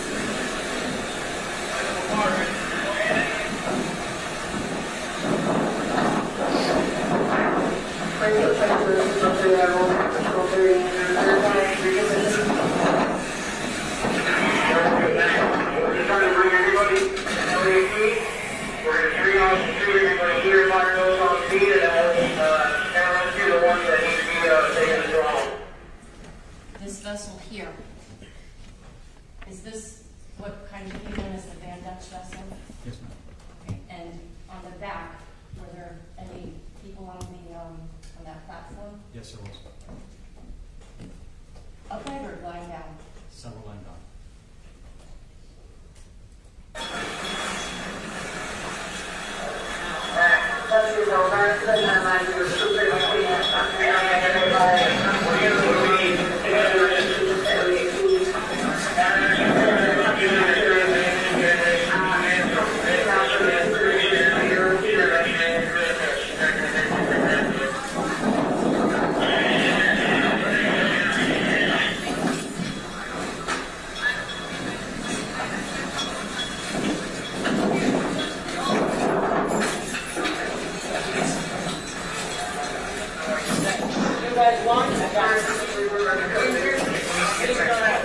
This one here must be a broken lock. Okay, but you can walk, right? Who else needs to go? Yeah, I don't have any feeling. Okay. Who else? The person that's standing here with like the pinkish bathing suit, who was that person? That was the defendant. I can't hear you. Sorry, that is the defendant, George Pino.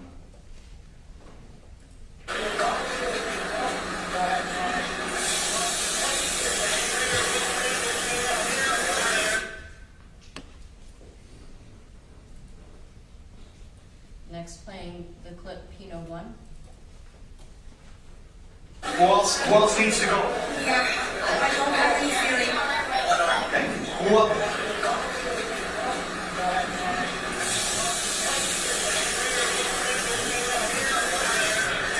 Guys, what do you need? We're trying to get everyone wants LAG. Okay. Can't go to LAG. They're working. Got it. Got it. You guys need a back for you. She's in serious condition also. So we're going to need... Yeah.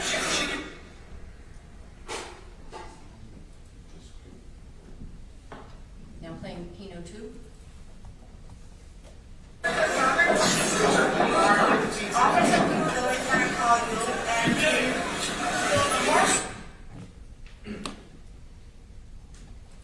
And now playing Pino 3.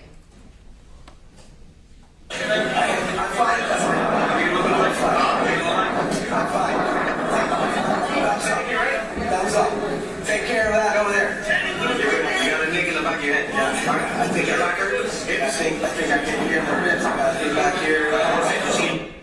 Sergeant, let me ask you, is this you communicating with the defendant at this moment? Yes, it is. Do not close your eyes.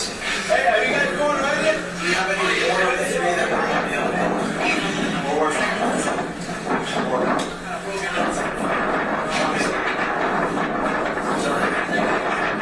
They put a PMD on her. I need him to wrap up his knee.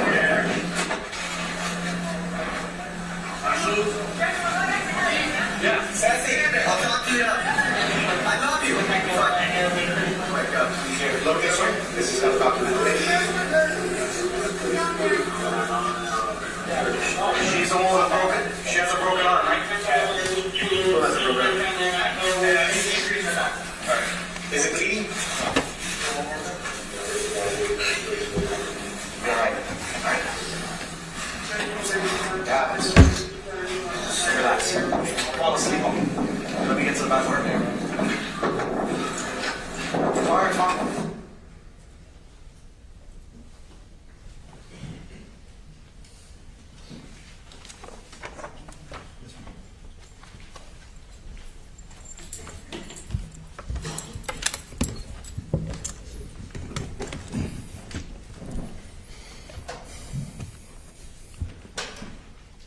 Sergeant Delgado, are you familiar with the term PFD? Yes. What is a PFD? It's a positive flotation device. It's a device that we use on the water. It's when you're boating, if you fall overboard, it keeps you afloat, face up. So you known as a life jacket? A life jacket as well. And you made sure to put one on George Pino before moving? Yes, ma'am. No other questions? False? Yes.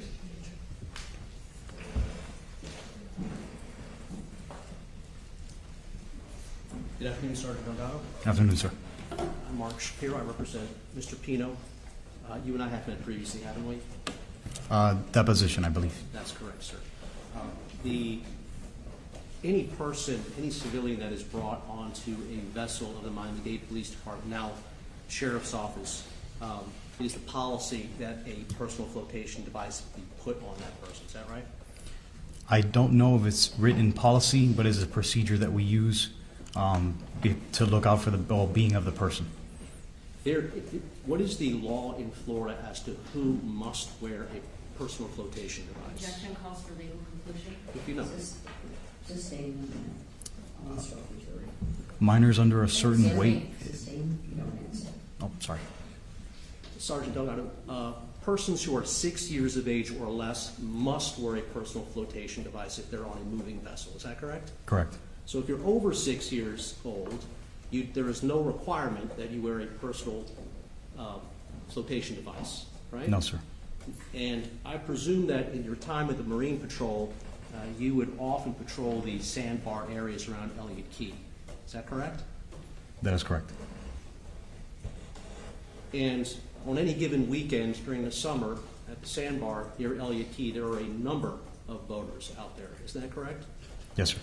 The vast majority of those boaters are not wearing Relevance. personal flotation devices, are they? Excuse me. Go ahead. The vast majority of those boaters are not wearing personal flotation devices, are they? The vast majority, no. Now, somebody will get a ticket if their 6-year-old or less is not wearing a personal flotation device, right? That is correct. But again, adults have the option, there's no requirement that they wear one. Correct. But for safety reasons, the county wants any civilian brought upon any of their vessels to have a personal flotation device put on. Is that right? That is correct. And that is for liability purposes, isn't it? I believe so. Because the county doesn't want to get sued. I believe so.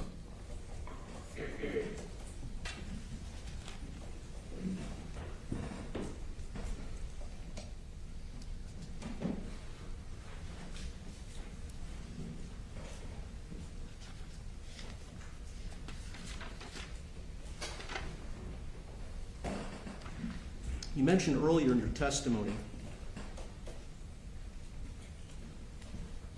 that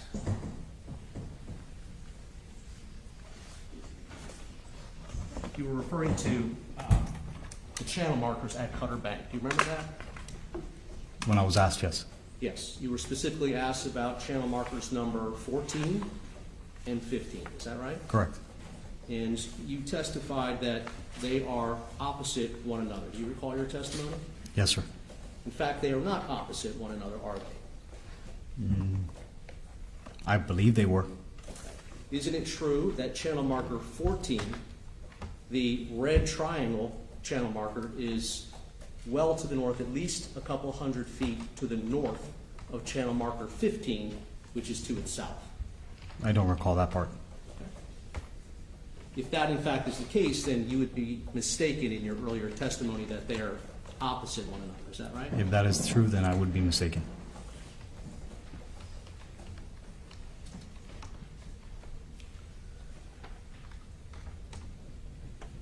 And typically, channel markers are set up opposite one another so that when a boater is going through a channel, they can see that there's additional markers. Everywhere there's a marker opposite one another, they know that either they have reached the end of the channel or there are more ahead. Is that right? That's correct. And if it is in fact true that channel marker 14 is not opposite channel marker 15, that could produce a confusing situation for a boater going through the channel at Cutter Bank. Is that correct? I honestly wouldn't say so. Not a confusing. It's usually a red and a green marker. No doubt there is a red and a green marker, but if they're not opposite one another, as you believe that they are, it could cause confusion. If you're counting numbers.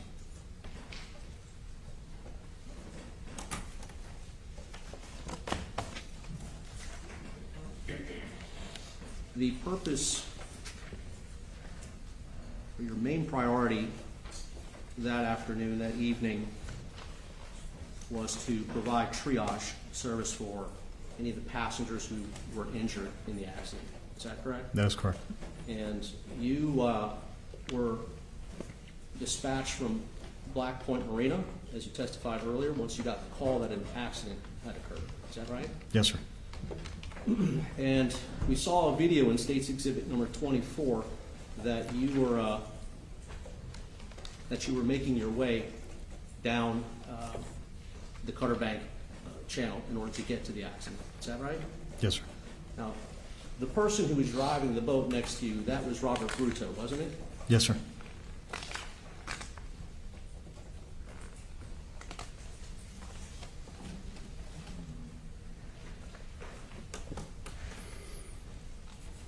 And you made several trips, I believe, or at least more than one trip, between the accident scene and Elliott Key Harbor when you were bringing patients back and forth. Is that correct? That is correct, sir. And that was your priority that day. Is that right? Yes, sir. Rendering aid. And there came a time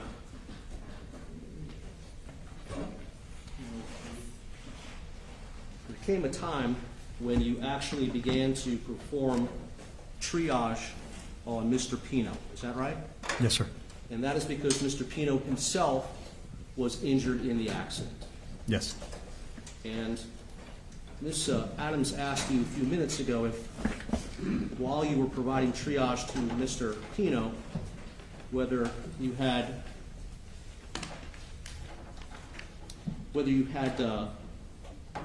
placed Mr. Pino in handcuffs. Do you recall her asking you that question? Yes, sir. Was there any reason that Mr. Pino gave to you to put handcuffs on him? No, sir. Not at that time, no. Mr. Pino was concerned about the safety of the people that had been injured, right? He appeared to be, yes. He made some inquiry about that, didn't he? Yes, sir. And he wasn't presenting any sort of danger to you, was he? No. He was also an injured passenger, wasn't he? That is correct. In fact, he was bleeding quite severely from his head, wasn't he? There was a little bit of blood. I'd like to, if you could step down. May I? Sure. And I'd like to play, yeah, over here, sir, thank you. I'd like to play the clip known as Pino 3, which is on State's Exhibit 24.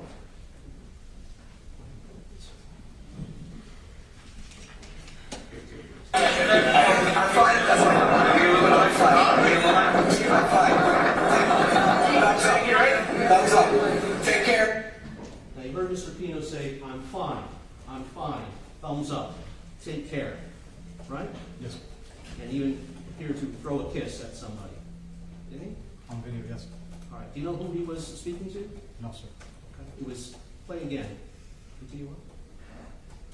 Back over there. You got a nick in the back of your head. Yeah. I think your back hurts. I think I can hear the ribs. I think back here. Lean back. We got you, right? Do not close your eyes.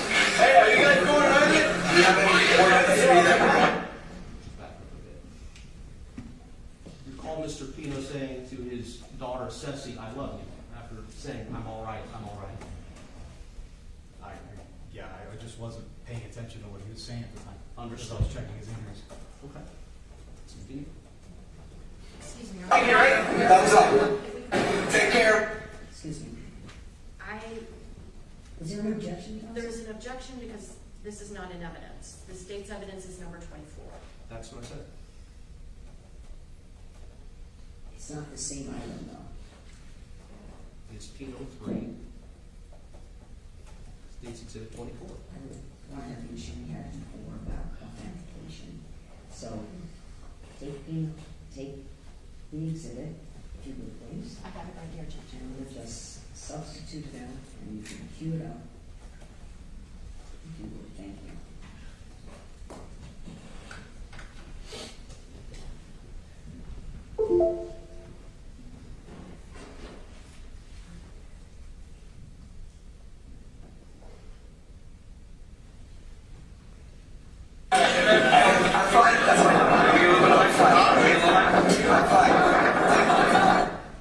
Sergeant Delgado, I'm showing you what is actually State's Exhibit 24, which was placed into evidence. Thus far, does it appear to be any different than what you viewed just moments ago? No. Thumbs up, right? Thumbs up. Take care of that over there. You got a nick in the back of your head. Yeah. I think your back hurts. I think I can hear the ribs. The back here. Lean back. We got you, right? Do not close your eyes. Hey, are you guys going around it? Do you have any one of the three that we're working? Now, you're providing a medical assessment, essentially, of Mr. Pino at this moment, aren't you? Yes, sir. And you ask Mr. Pino, or you tell Mr. Pino, do not close your eyes. Yes, sir. And why is that? Due to the head trauma, we always take into account, we don't know the severity of the impact caused to the head. The head, even if it's a small cut, can bleed a lot. But again, I don't know the severity of his impact to his head. And if there was a concussion, for example, a traumatic brain injury, then closing a person's eyes, leading to them perhaps go to sleep, could be a dangerous thing for that person, correct? Could be. Right. And that's why you told Mr. Pino not to close his eyes. Correct, to remain because that lets me know his alertness and conscious level. If he falls asleep or if he starts to wander off, I wouldn't be able to monitor his condition. In fact, you tell Mr. Pino to close, not to go to sleep at one point, don't you? Correct. I believe this is not to go to sleep, but keep your eyes open. And at this point, you can see that Mr. Pino is bleeding pretty good from his head injury. Is that right? It looks like it started to dry. Okay. But you see a significant Yes. amount of Yes. blood, don't you? Yes, sir. Continue.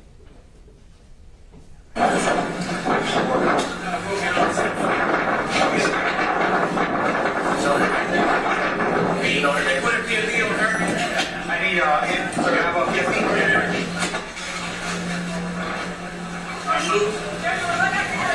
Yeah, Sassy, I'll talk to you now. I love you. Look this way. This is gonna talk to them. She's the one with a broken. She has a broken arm, right? Who has a broken arm? All right. Is it bleeding? You're all right. All right. It happens. Relax. Fall asleep on me. Let me get to the back work here. All right, Mom. So you heard at the end there, Sergeant Delgado, at the end of this video, that you advised Mr. Pino not to fall asleep on him, correct? And for the same reasons that you just testified a moment ago. That's correct, sir. All right. Now, also, let me return to your seat. Also, Sergeant Delgado, were you performing triage on your own at that moment, or were you getting assistance from other officers? There was several officers on scene. There were flashlights, there was lighting on Mr. Pino as you were performing triage, wasn't there? Correct. You had an opportunity to see clearly Mr. Pino's face, is that correct? Yes, I did. You had an opportunity clearly to see Mr. Pino's eyes, did you not? Yes, sir. And you were within 2 or 3 feet of Mr. Pino at any given time while you were performing triage, is that right? Yes, sir. At any time, did you notice or make any observations about Mr. Pino that he might have been impaired in any way? At that time, I wasn't looking for that, sir. Okay. At no time did you No. see anything that would indicate to you that Mr. Pino might have been impaired? Is that Correct, right? sir.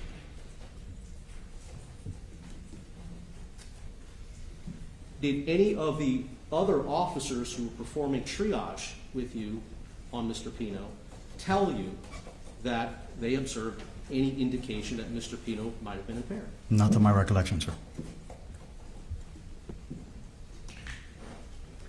Had yourself or any of these other officers that were present there determined or made observations of impairment on Mr. Pino, you would have advised the investigating officer in the case, wouldn't you? Yes, sir. And you did not do that. Did not do what? You did not advise the lead investigating officer because no observations were made by you. Is that Correct.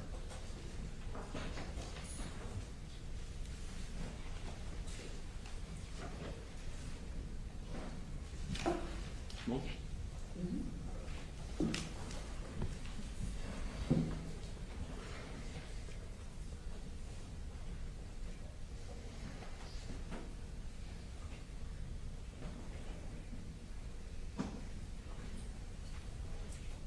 thank you, Sergeant O'Donnell. Nice to see you. Thank you, sir. No further questions. Any redirect process? Sergeant, even if the law doesn't require somebody to wear a life jacket, is it generally safer to do so? Absolutely, ma'am. The attorney asked if the county doesn't want people to get sued. And you said that that's part of the reason maybe why when a civilian is on your boat, you put them in a life jacket. Do you think it might also be that the county doesn't want people to die? Yes, ma'am.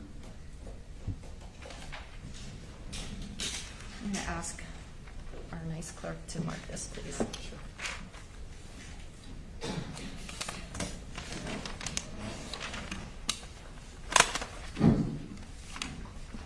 Showing counsel states 2I for identification.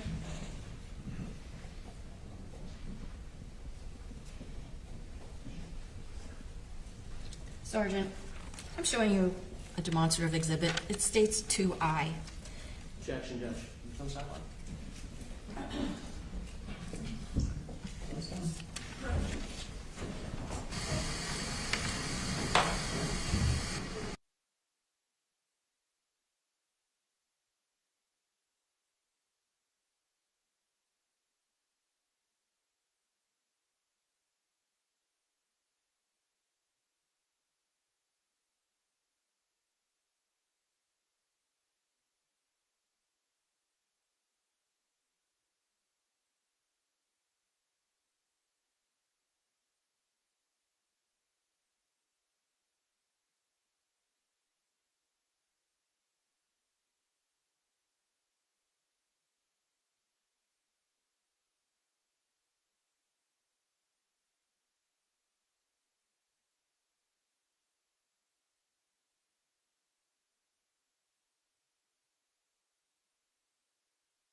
Sergeant, I'm approaching you again with states 2I for identification. Yes, ma'am. Okay, it's not a very pretty drawing, but we see Very accurate, though. Cutter Bank, and there's a red triangle 14 that if this is due north, Yes, ma'am. and this is south, if channel 14, say, is here, and channel marker 15 in a green square is here, to your recollection, is this basically what we would see as we're going from the north to the south through Cutter Bank Channel? Yes, ma'am. And if I may, there is a navigation. I'm sorry, ma'am. There is a navigational reason for that. It's for an old maritime sailor explained to me once. So the reason that the Coast Guard designs the markers at a catty-corner angle like that and not makes them run parallel is because at night you know that if you're traveling from a square or green to the red and onto a green, you're staying within the channel and it's safe to navigate. Are these channel markers opposite each other? They're opposite each other.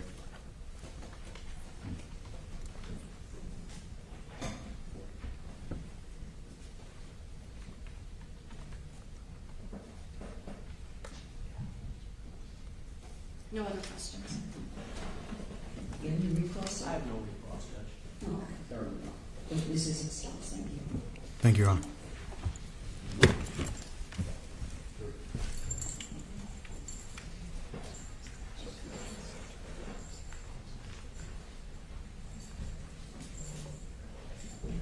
State your next witness. Yes, Judge. The state will call Detective John Dalton, please.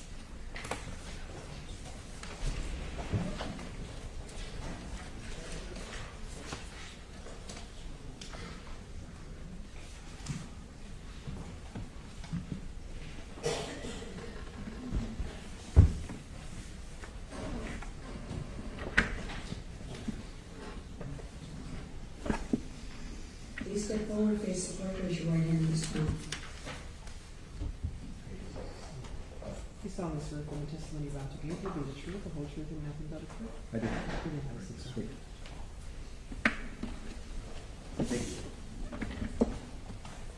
Good afternoon, Your Honor.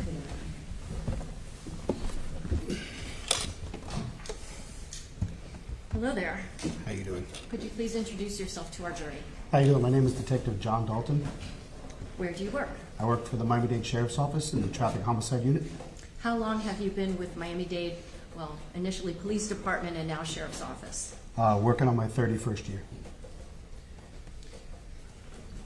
Could you explain to the jurors what was your initial assignment within that agency? Initially, when I started, I was on road patrol. About how long were you a road patrol officer? Approximately 4 years. After that, did you want to switch gears and do a different type of police work? Yes, ma'am. I went into investigations. Can you tell some of the jurors different types of investigations that you've handled? I did Up to when you went to traffic homicide. general investigations, shooting, stabbings, burglaries. I did prostitution. I did. Wait a minute. You did prostitution? Well, I was actually a certified decoy doing the prostitution details. Okay. So I worked prostitution. I did street level narcotics. Again, shooting, stabbings, burglaries.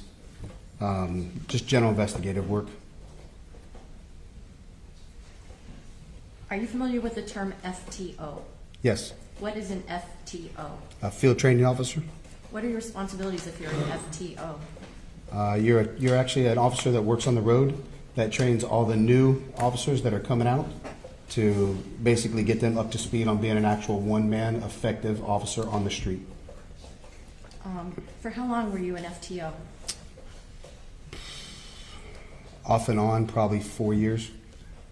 I want to ask if in 2016 you wound up going to another investigative unit within your department. Yes, I did. I went to traffic homicide. How many times have you worked in the traffic homicide unit? Twice. I'm on my second round. Okay. Just out of curiosity, the first time that you were in the traffic homicide unit, and for shorthand, do you all call it the THU? Yeah, THU. How long were you in the THU the first time? From 2016 to 2020. Okay.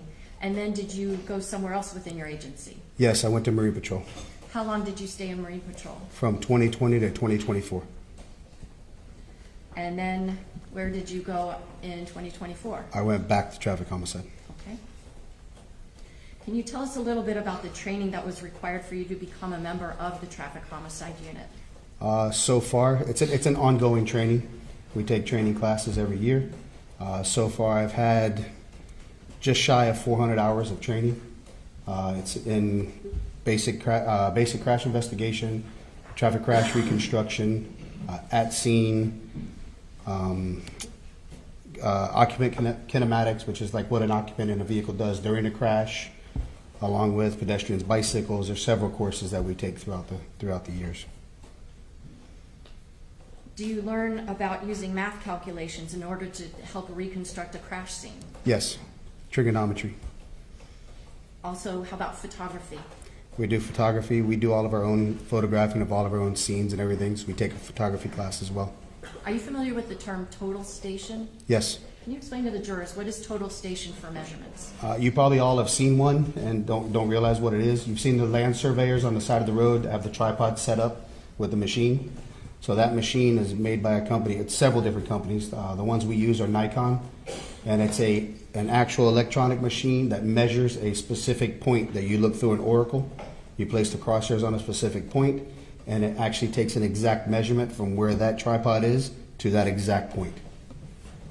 Would that be the orange poles that people hold up? Yes, you can either shoot a pole that another detective is holding for your exact point, or you can shoot actual solid marks that you have, like a telephone poles or curbing or anything like that, something that's not going to move. Can you tell the jurors, within the traffic homicide unit, if a fatal crash happens, how is it decided who's going to lead up that investigation? It rotates. It's on a rotation.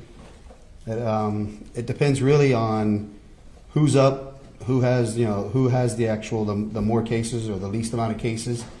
But for the most part, it rotates. In our traffic homicide unit, the day shift where I work, we have 4 detectives and 1 supervisor, and then afternoons has 4 detectives and 1 supervisor, and we rotate amongst us. About how many cases of fatal traffic crashes have you been the lead investigator on? Probably upwards over 200. And how many fatal traffic crashes have you assisted with? Oh, over 800. In addition to investigating how a traffic crash happens, do you also have to perform a function called NOK notifications? Yes, ma'am. Can you explain what that is? NOK stands for next of kin notifications. That's where we, myself and then the backup detective and usually the supervisor respond to the house of the victims, and then we notify them. It's probably one of the most difficult parts of our job. We notify the victim's family that one of their loved ones has passed away in a crash. It's generally a tragic event. It's not expected. I want to talk a little bit about your time with Marine Patrol. You were there for about how long? 4 years approximately. Why did you go into the Marine Patrol unit? So I did my 25 years with the police department, and then we have a thing called DROP, Deferred Retirement Program. So traffic homicide is a very grueling, very taxing unit.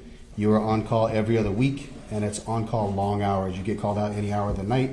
Sometimes I would leave the house, at 6, 7 o'clock in the afternoon. I wouldn't get back till the following day at 6 or 7 at night working one case.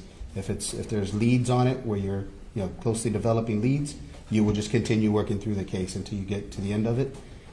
So when I went into the DROP, I wanted to go to a unit where I could relax a little bit, thinking that Marine Patrol was going to be that unit. And boating has always been one of my things. And I've owned boats since I was 13 years old. I was born and raised in Miami.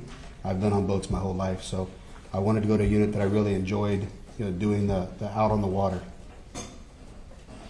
Now, as a Marine Patrol officer, were you tasked with the responsibility of investigating a fatal vessel crash? No, we do not handle fatal. Miami-Dade Sheriff's Office does not handle fatal crashes.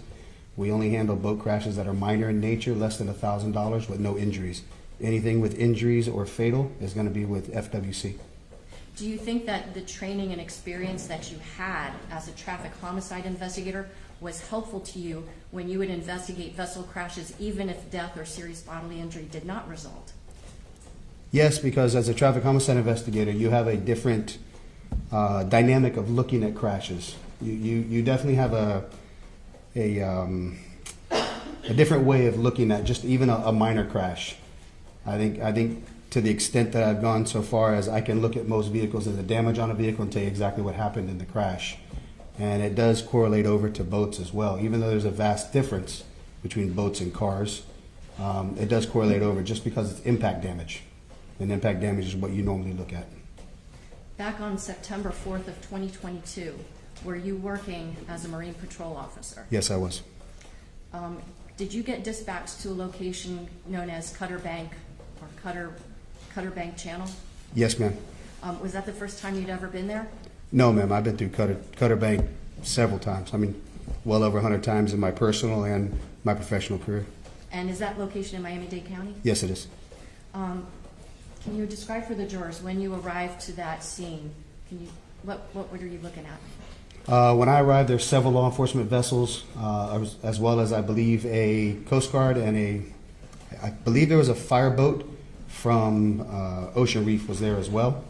But there's several law enforcement vessels and they're all rafted together. Rafting together means that they're all tied together. So I was one of the last ones to arrive because I was coming from Miami Beach where I was fueling up the boat. So I arrived and I actually pulled up on the end of the chain of boats that were lined up. When you're rafting together, like one boat tied to the next, do the boats just stay stationary all by themselves? No, but obviously it's water, it's fluid, it's dynamic, everything moves around. So when you raft up, everything is generally still floating, moving around, nobody's anchored, because at any time you need to pull the lines and get moving, especially in this type of situation. Were you the last in the line of vessels that were rafted up together? Yes, ma'am. I was the last boat tied up to an FWC boat.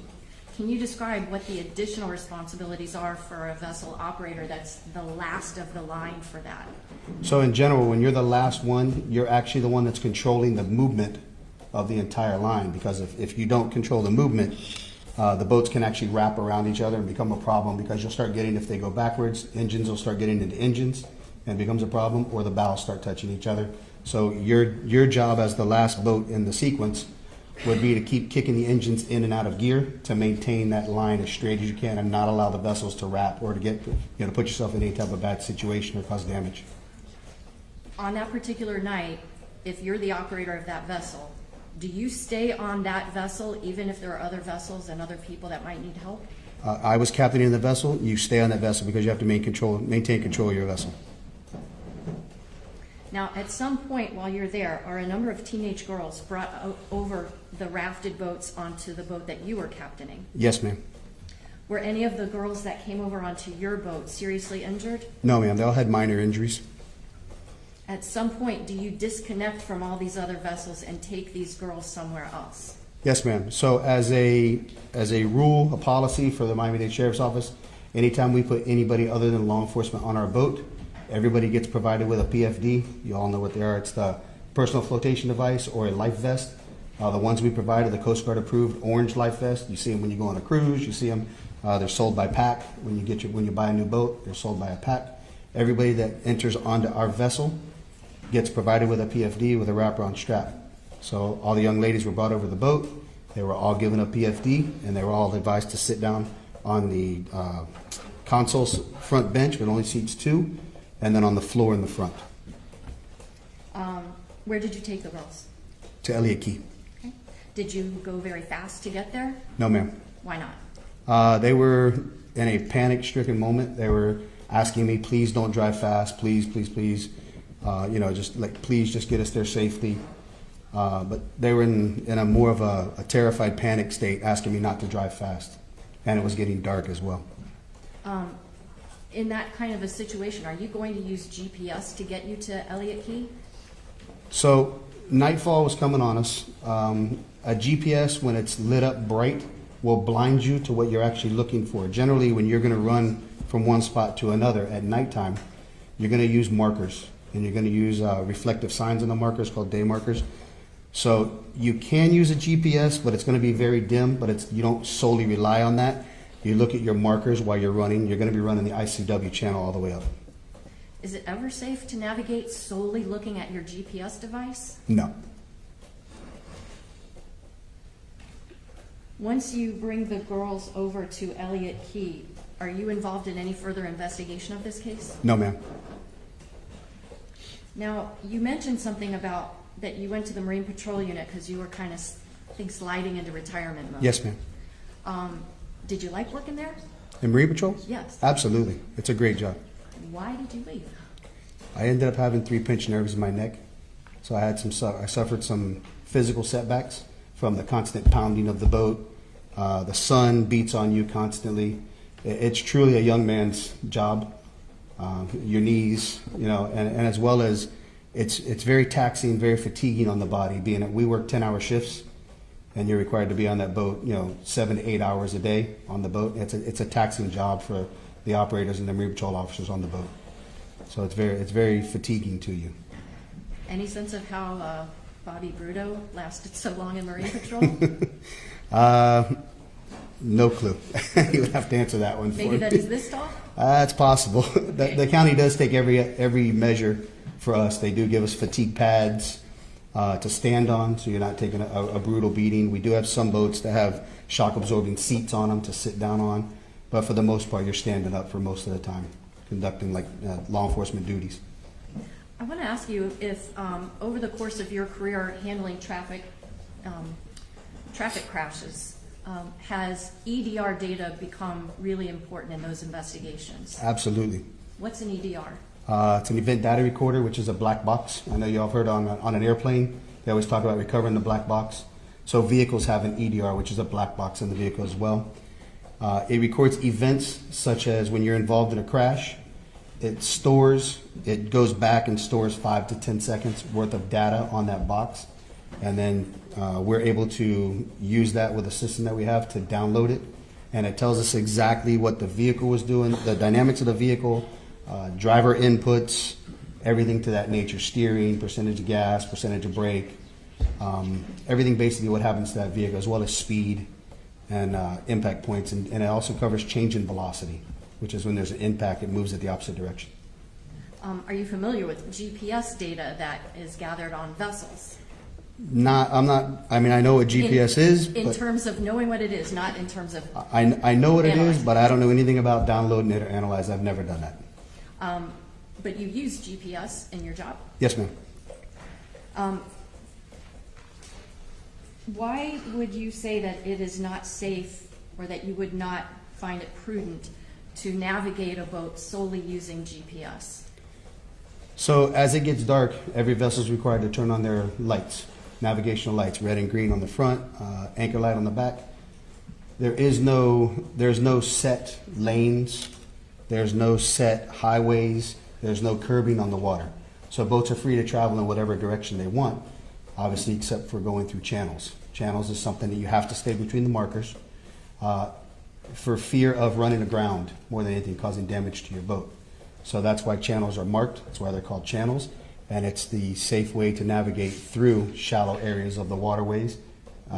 Twofold, for you to be safe, and number two, to not damage any of the waterways out there, to damage the sand flats or the corals or anything like that. A secondary thing is you never know what boats are coming, and GPS doesn't pick up boats. The only way you can pick up a boat is with a radar unit. And a radar unit only picks up a trail on it. So if you were solely to navigate your boat just by that, it would have to be a radar unit and a GPS unit as well. But you have to have your head on a swivel at all times, looking for everybody coming different directions. It's literally pitch black out there with a little tiny red and green light on it and a white light on the back of the boat. And the lights definitely get lost in the city light backgrounds, so you don't see them all the time. What about in the daytime? Would it be safe to navigate a vessel looking only at your GPS screen? Again, same rules apply during the day. There is no lanes, there's nothing designated on which direction you have to go. So vessels are coming from all different directions out there. So you can't solely rely on just your GPS. You got to keep your head on a swivel, we always ride two persons to a boat, two officers to a boat. One is constantly navigating the boat, and the other one is looking out for other vessels as well. And we're constantly, we do it all the time. We warn each other all the time. And we obviously point out to each other, hey, you see the boat coming from the right, or you see the boat coming from the left? It's always a two-man system out there. Are you familiar with the term navigational rules? Yes. Are boaters required to follow them? You're supposed to follow the navigational rules. They don't always get followed, but yes, I'm sorry. Yep, I'm sorry. objection to the question she said. You can go sidebar if you want. You can rephrase. Sure. Are you familiar with the navigational rules? Yes, ma'am. Is that what voters are supposed to follow? Yes, ma'am. And beyond that, are you familiar with the navigational rule about lookouts? I couldn't quote it to you, but yes, I know there is a navigation rule. Can you explain what the importance of having a lookout is, based on your personal and professional boating experience? Objection, Judge. Lack of foundation. Ask a few more foundational questions if you can. You just testified that you'll have other officers, at least it's a two-man unit at a minimum, and unit meaning a police boat. Correct. You'll have other officers there to help look for other items. Is that fair to say? That's fair. There's debris floating in the water and stuff like that. So yes, everybody on the boat's keeping a lookout. Okay. And is that to keep you safe? Yes, ma'am. And to keep other people safe? Yes, ma'am. Are the Judge, rules... can we go sidebar, please? Oh, yeah.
just backing up, in terms of having more than one person looking at where you're going, does that put you in a safer position?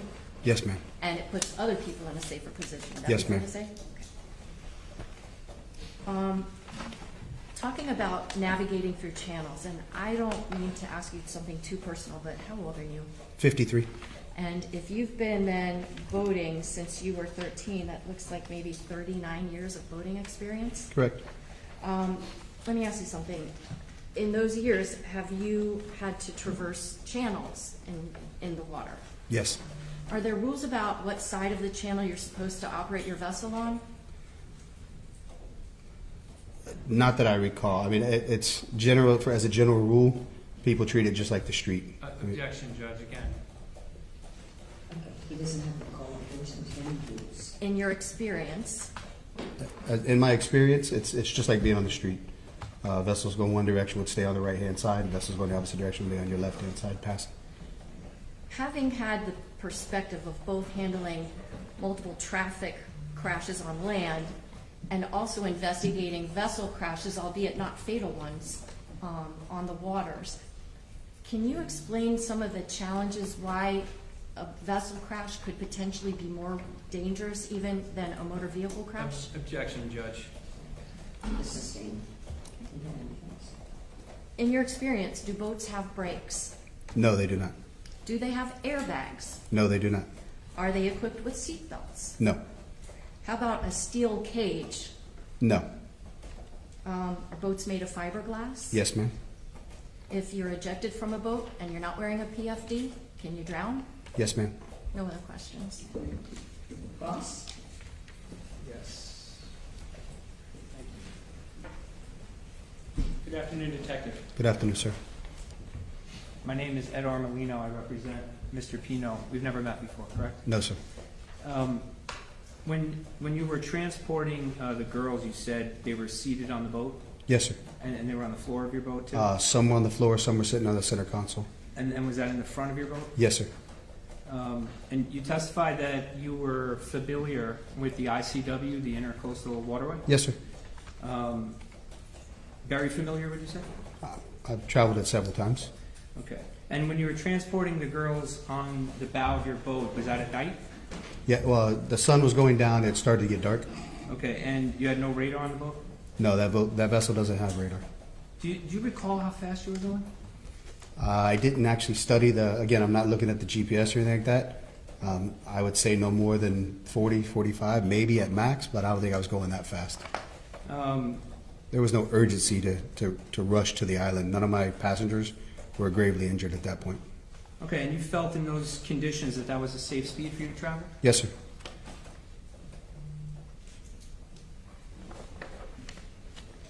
A moment.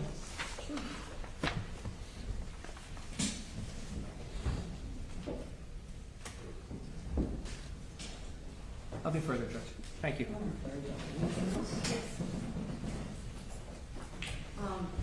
When you were escorting those girls over to Elliott Key, did you have other officers that were serving as a lookout for you? Yes, ma'am. When you did that, well, let me ask you this. Did you consume any alcohol during your shift that day? No, not at all. I don't drink. I've never had an alcoholic drink in my life. And you have how many years of boating experience? 39 approximately. Have you ever crashed into a channel marker? No, ma'am. Nothing else.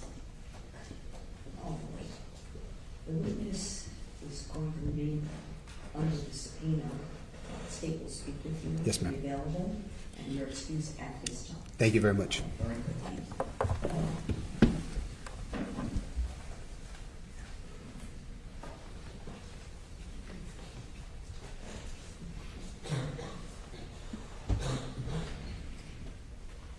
Based on our scheduling discussions earlier, I think we would stop here.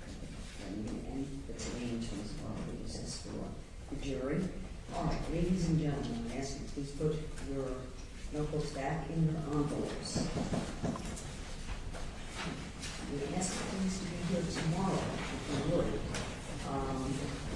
As close to 9 o'clock, I would ask you to be here by 10 of 9, actually. If you would, we're going to have a little bit of an earlier start. All right?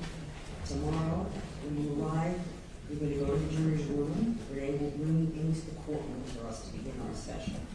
Then at that point, I will be giving you some instructions about our session tomorrow. We will be traveling. There will be a jury view of the vessel involved in this matter. And we will be transporting you. We have a bus to transport you, and we will be in the company of Renee. I will give you more instructions tomorrow to the location, but please will come here. We will begin the session, make sure everyone is here. And we'll start the session. I'll give you additional instructions, and then we will go on our jury view, and then we will all return back to the courthouse, back to the courtroom, and probably get back here in time for lunch. Okay? Then we will have an afternoon session. So I wanted to give you a heads up about that. Nothing really special. I would say maybe wear more comfortable shoes, because we'll be walking a little bit in an area, and I'll have some water for you, and I think that's there's nothing else in terms of special instructions. Okay.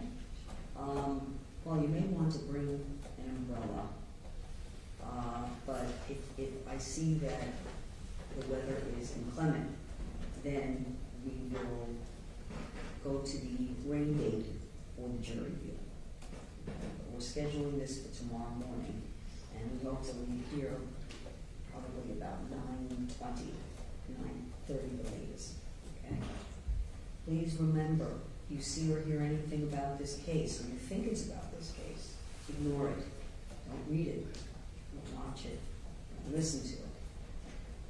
Please don't go on social media to either post anything or to see if there's any information about this case. Don't do any research. Don't do any Googling to try to gather information outside the courtroom. None of that is evidence. Evidence is only what you're receiving in the courtroom. It's all you can consider with the law that I will instruct you on to ultimately make your decisions. Okay? I think I've covered everything, and we'll see you tomorrow morning. I would ask you to be here by 10 of 9. If there's any issue, you're running late, please make sure to let us know. Have a pleasant evening. Take your notebooks with you.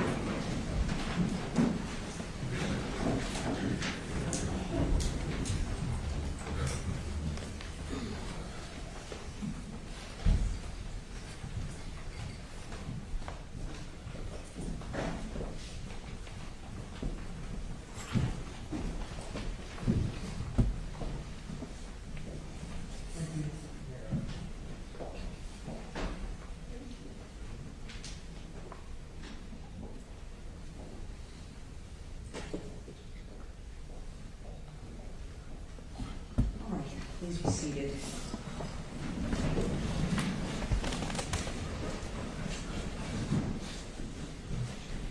So that everything's clear tomorrow, that Mr. Pino would also, we would start session just like we've been starting session. And then if you would like me to instruct the jury at all about Mr. Pino going with us and not going with us, I will. I'll leave that to you if you think it's necessary. I'll certainly let the jury know. Okay? Who do we have? We have an idea for the afternoon, who you might be having as witnesses. Okay. Well, what we want to be clear about is if any of those witnesses, again, I think it has to do mostly with the body worn camera to make sure that if there's evidence through a body worn camera or any other physical evidence that you intend to introduce, that if there are excerpts, okay, then we can get ahead of the question of what you're going to introduce. And if there are excerpts that the defense intends to introduce of a body-worn camera through any of the state's witnesses that are remaining, and again, you're not required to, I'm not going to order you to do that, then I would like to have either one or two things, either the opportunity again for the defense to be able to authenticate whatever the additional evidence might be, so that they might be able to, through cross-examination, present whatever evidence, which we allow that. It's not the typical function, but we allow it. And if not, it's perfectly fine, but then to make sure that the defense understands they will have to bring, like one or two witnesses today, will have to bring the witness when you start your case. Okay? So that's why I'm asking. I understand now, and I don't anticipate tomorrow there'll be any body worn camera footage. Okay. All right, so we should. Does that include, there's also Lieutenant Thompson where they did drone footage, they did that whole experiment on the water. Is that tomorrow? I think that there'll be some footage from the recreation yard, yes. Okay. All right, so that's, you're going to take excerpted portions of the recreation, or you're going to play the whole? No, because each time the vessel goes through the channel, I don't know, maybe it's like a minute or so. So there's just footage from the drone of Lieutenant Thompson piloting his vessel through the channel. And so it's not that there's clips, it's just, there's... It's one video. No. Oh. There's multiple videos because the vessel was run through the channels on different times, and the drone was placed in different locations to film the vessel traversing the channel below. Okay. Does that mean it's the entirety of the drone footage that you're going to present, or their segments like we had today, one to 6 segments? It's different than body-worn camera, Okay. which lasts, say, an hour long, and you select clips from it. Okay. What this is there were specific times, okay, like clip one or video one, probably more precisely. Video one might be, for example, the drone is at the southern end of the channel, and the vessel is traveling south toward it. Video 2 might be the drone is in the northern part of the channel and follows behind the vessel as it traverses the channel. So there's different videos. It's not that they're clipped so much because they're not part of a larger or longer video. Okay. From what you have of the Yes. drone video, let's take the totality of the drone video. Is it your intention to introduce all of the drone video? If it's not, that's fine too. But there may be aspects of the drone video that the defense might want to present.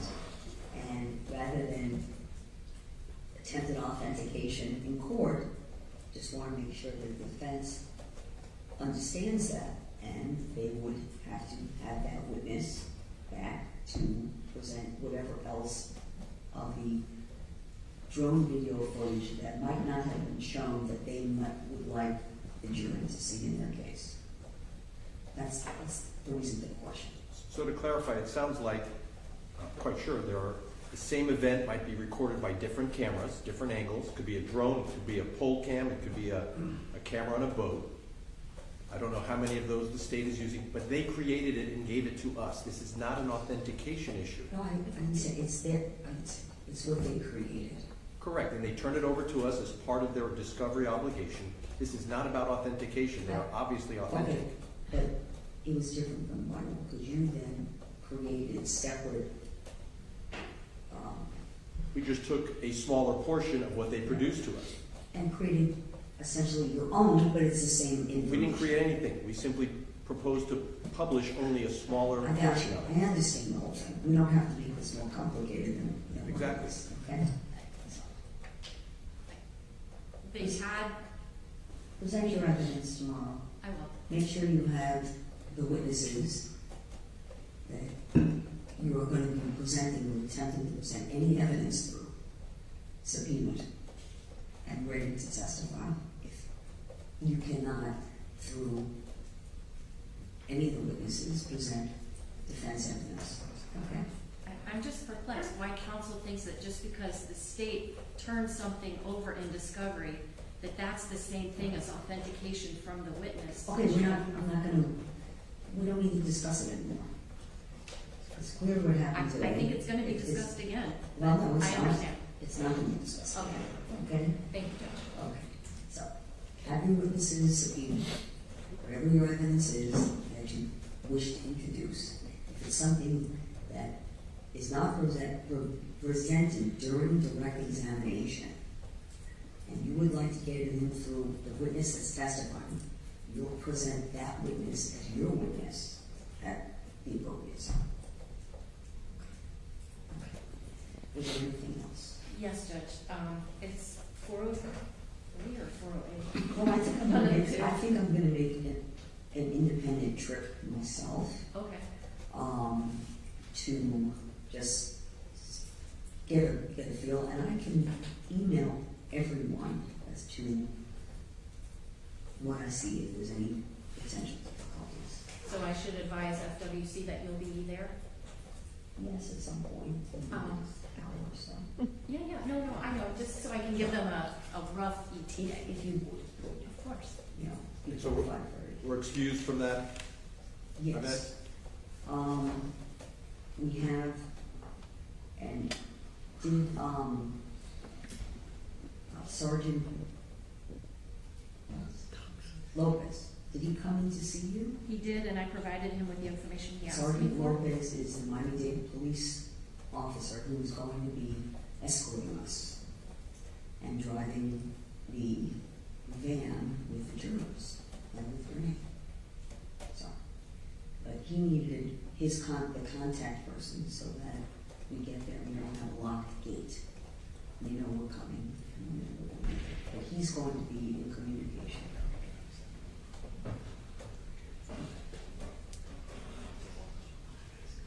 So, for everyone else's benefit, I expect that we will probably start afternoon session about 1:30. That's an estimate, assuming we are relatively close to the schedule in terms of our jury deal. Because once we get back, I think there'll be time for the jurors to have lunch, and then we'll work through the afternoon for whatever number of hours and see where we go. Okay. All right, I think I've handled everything at least for today, and nothing else then, we will be in recess. Thank you.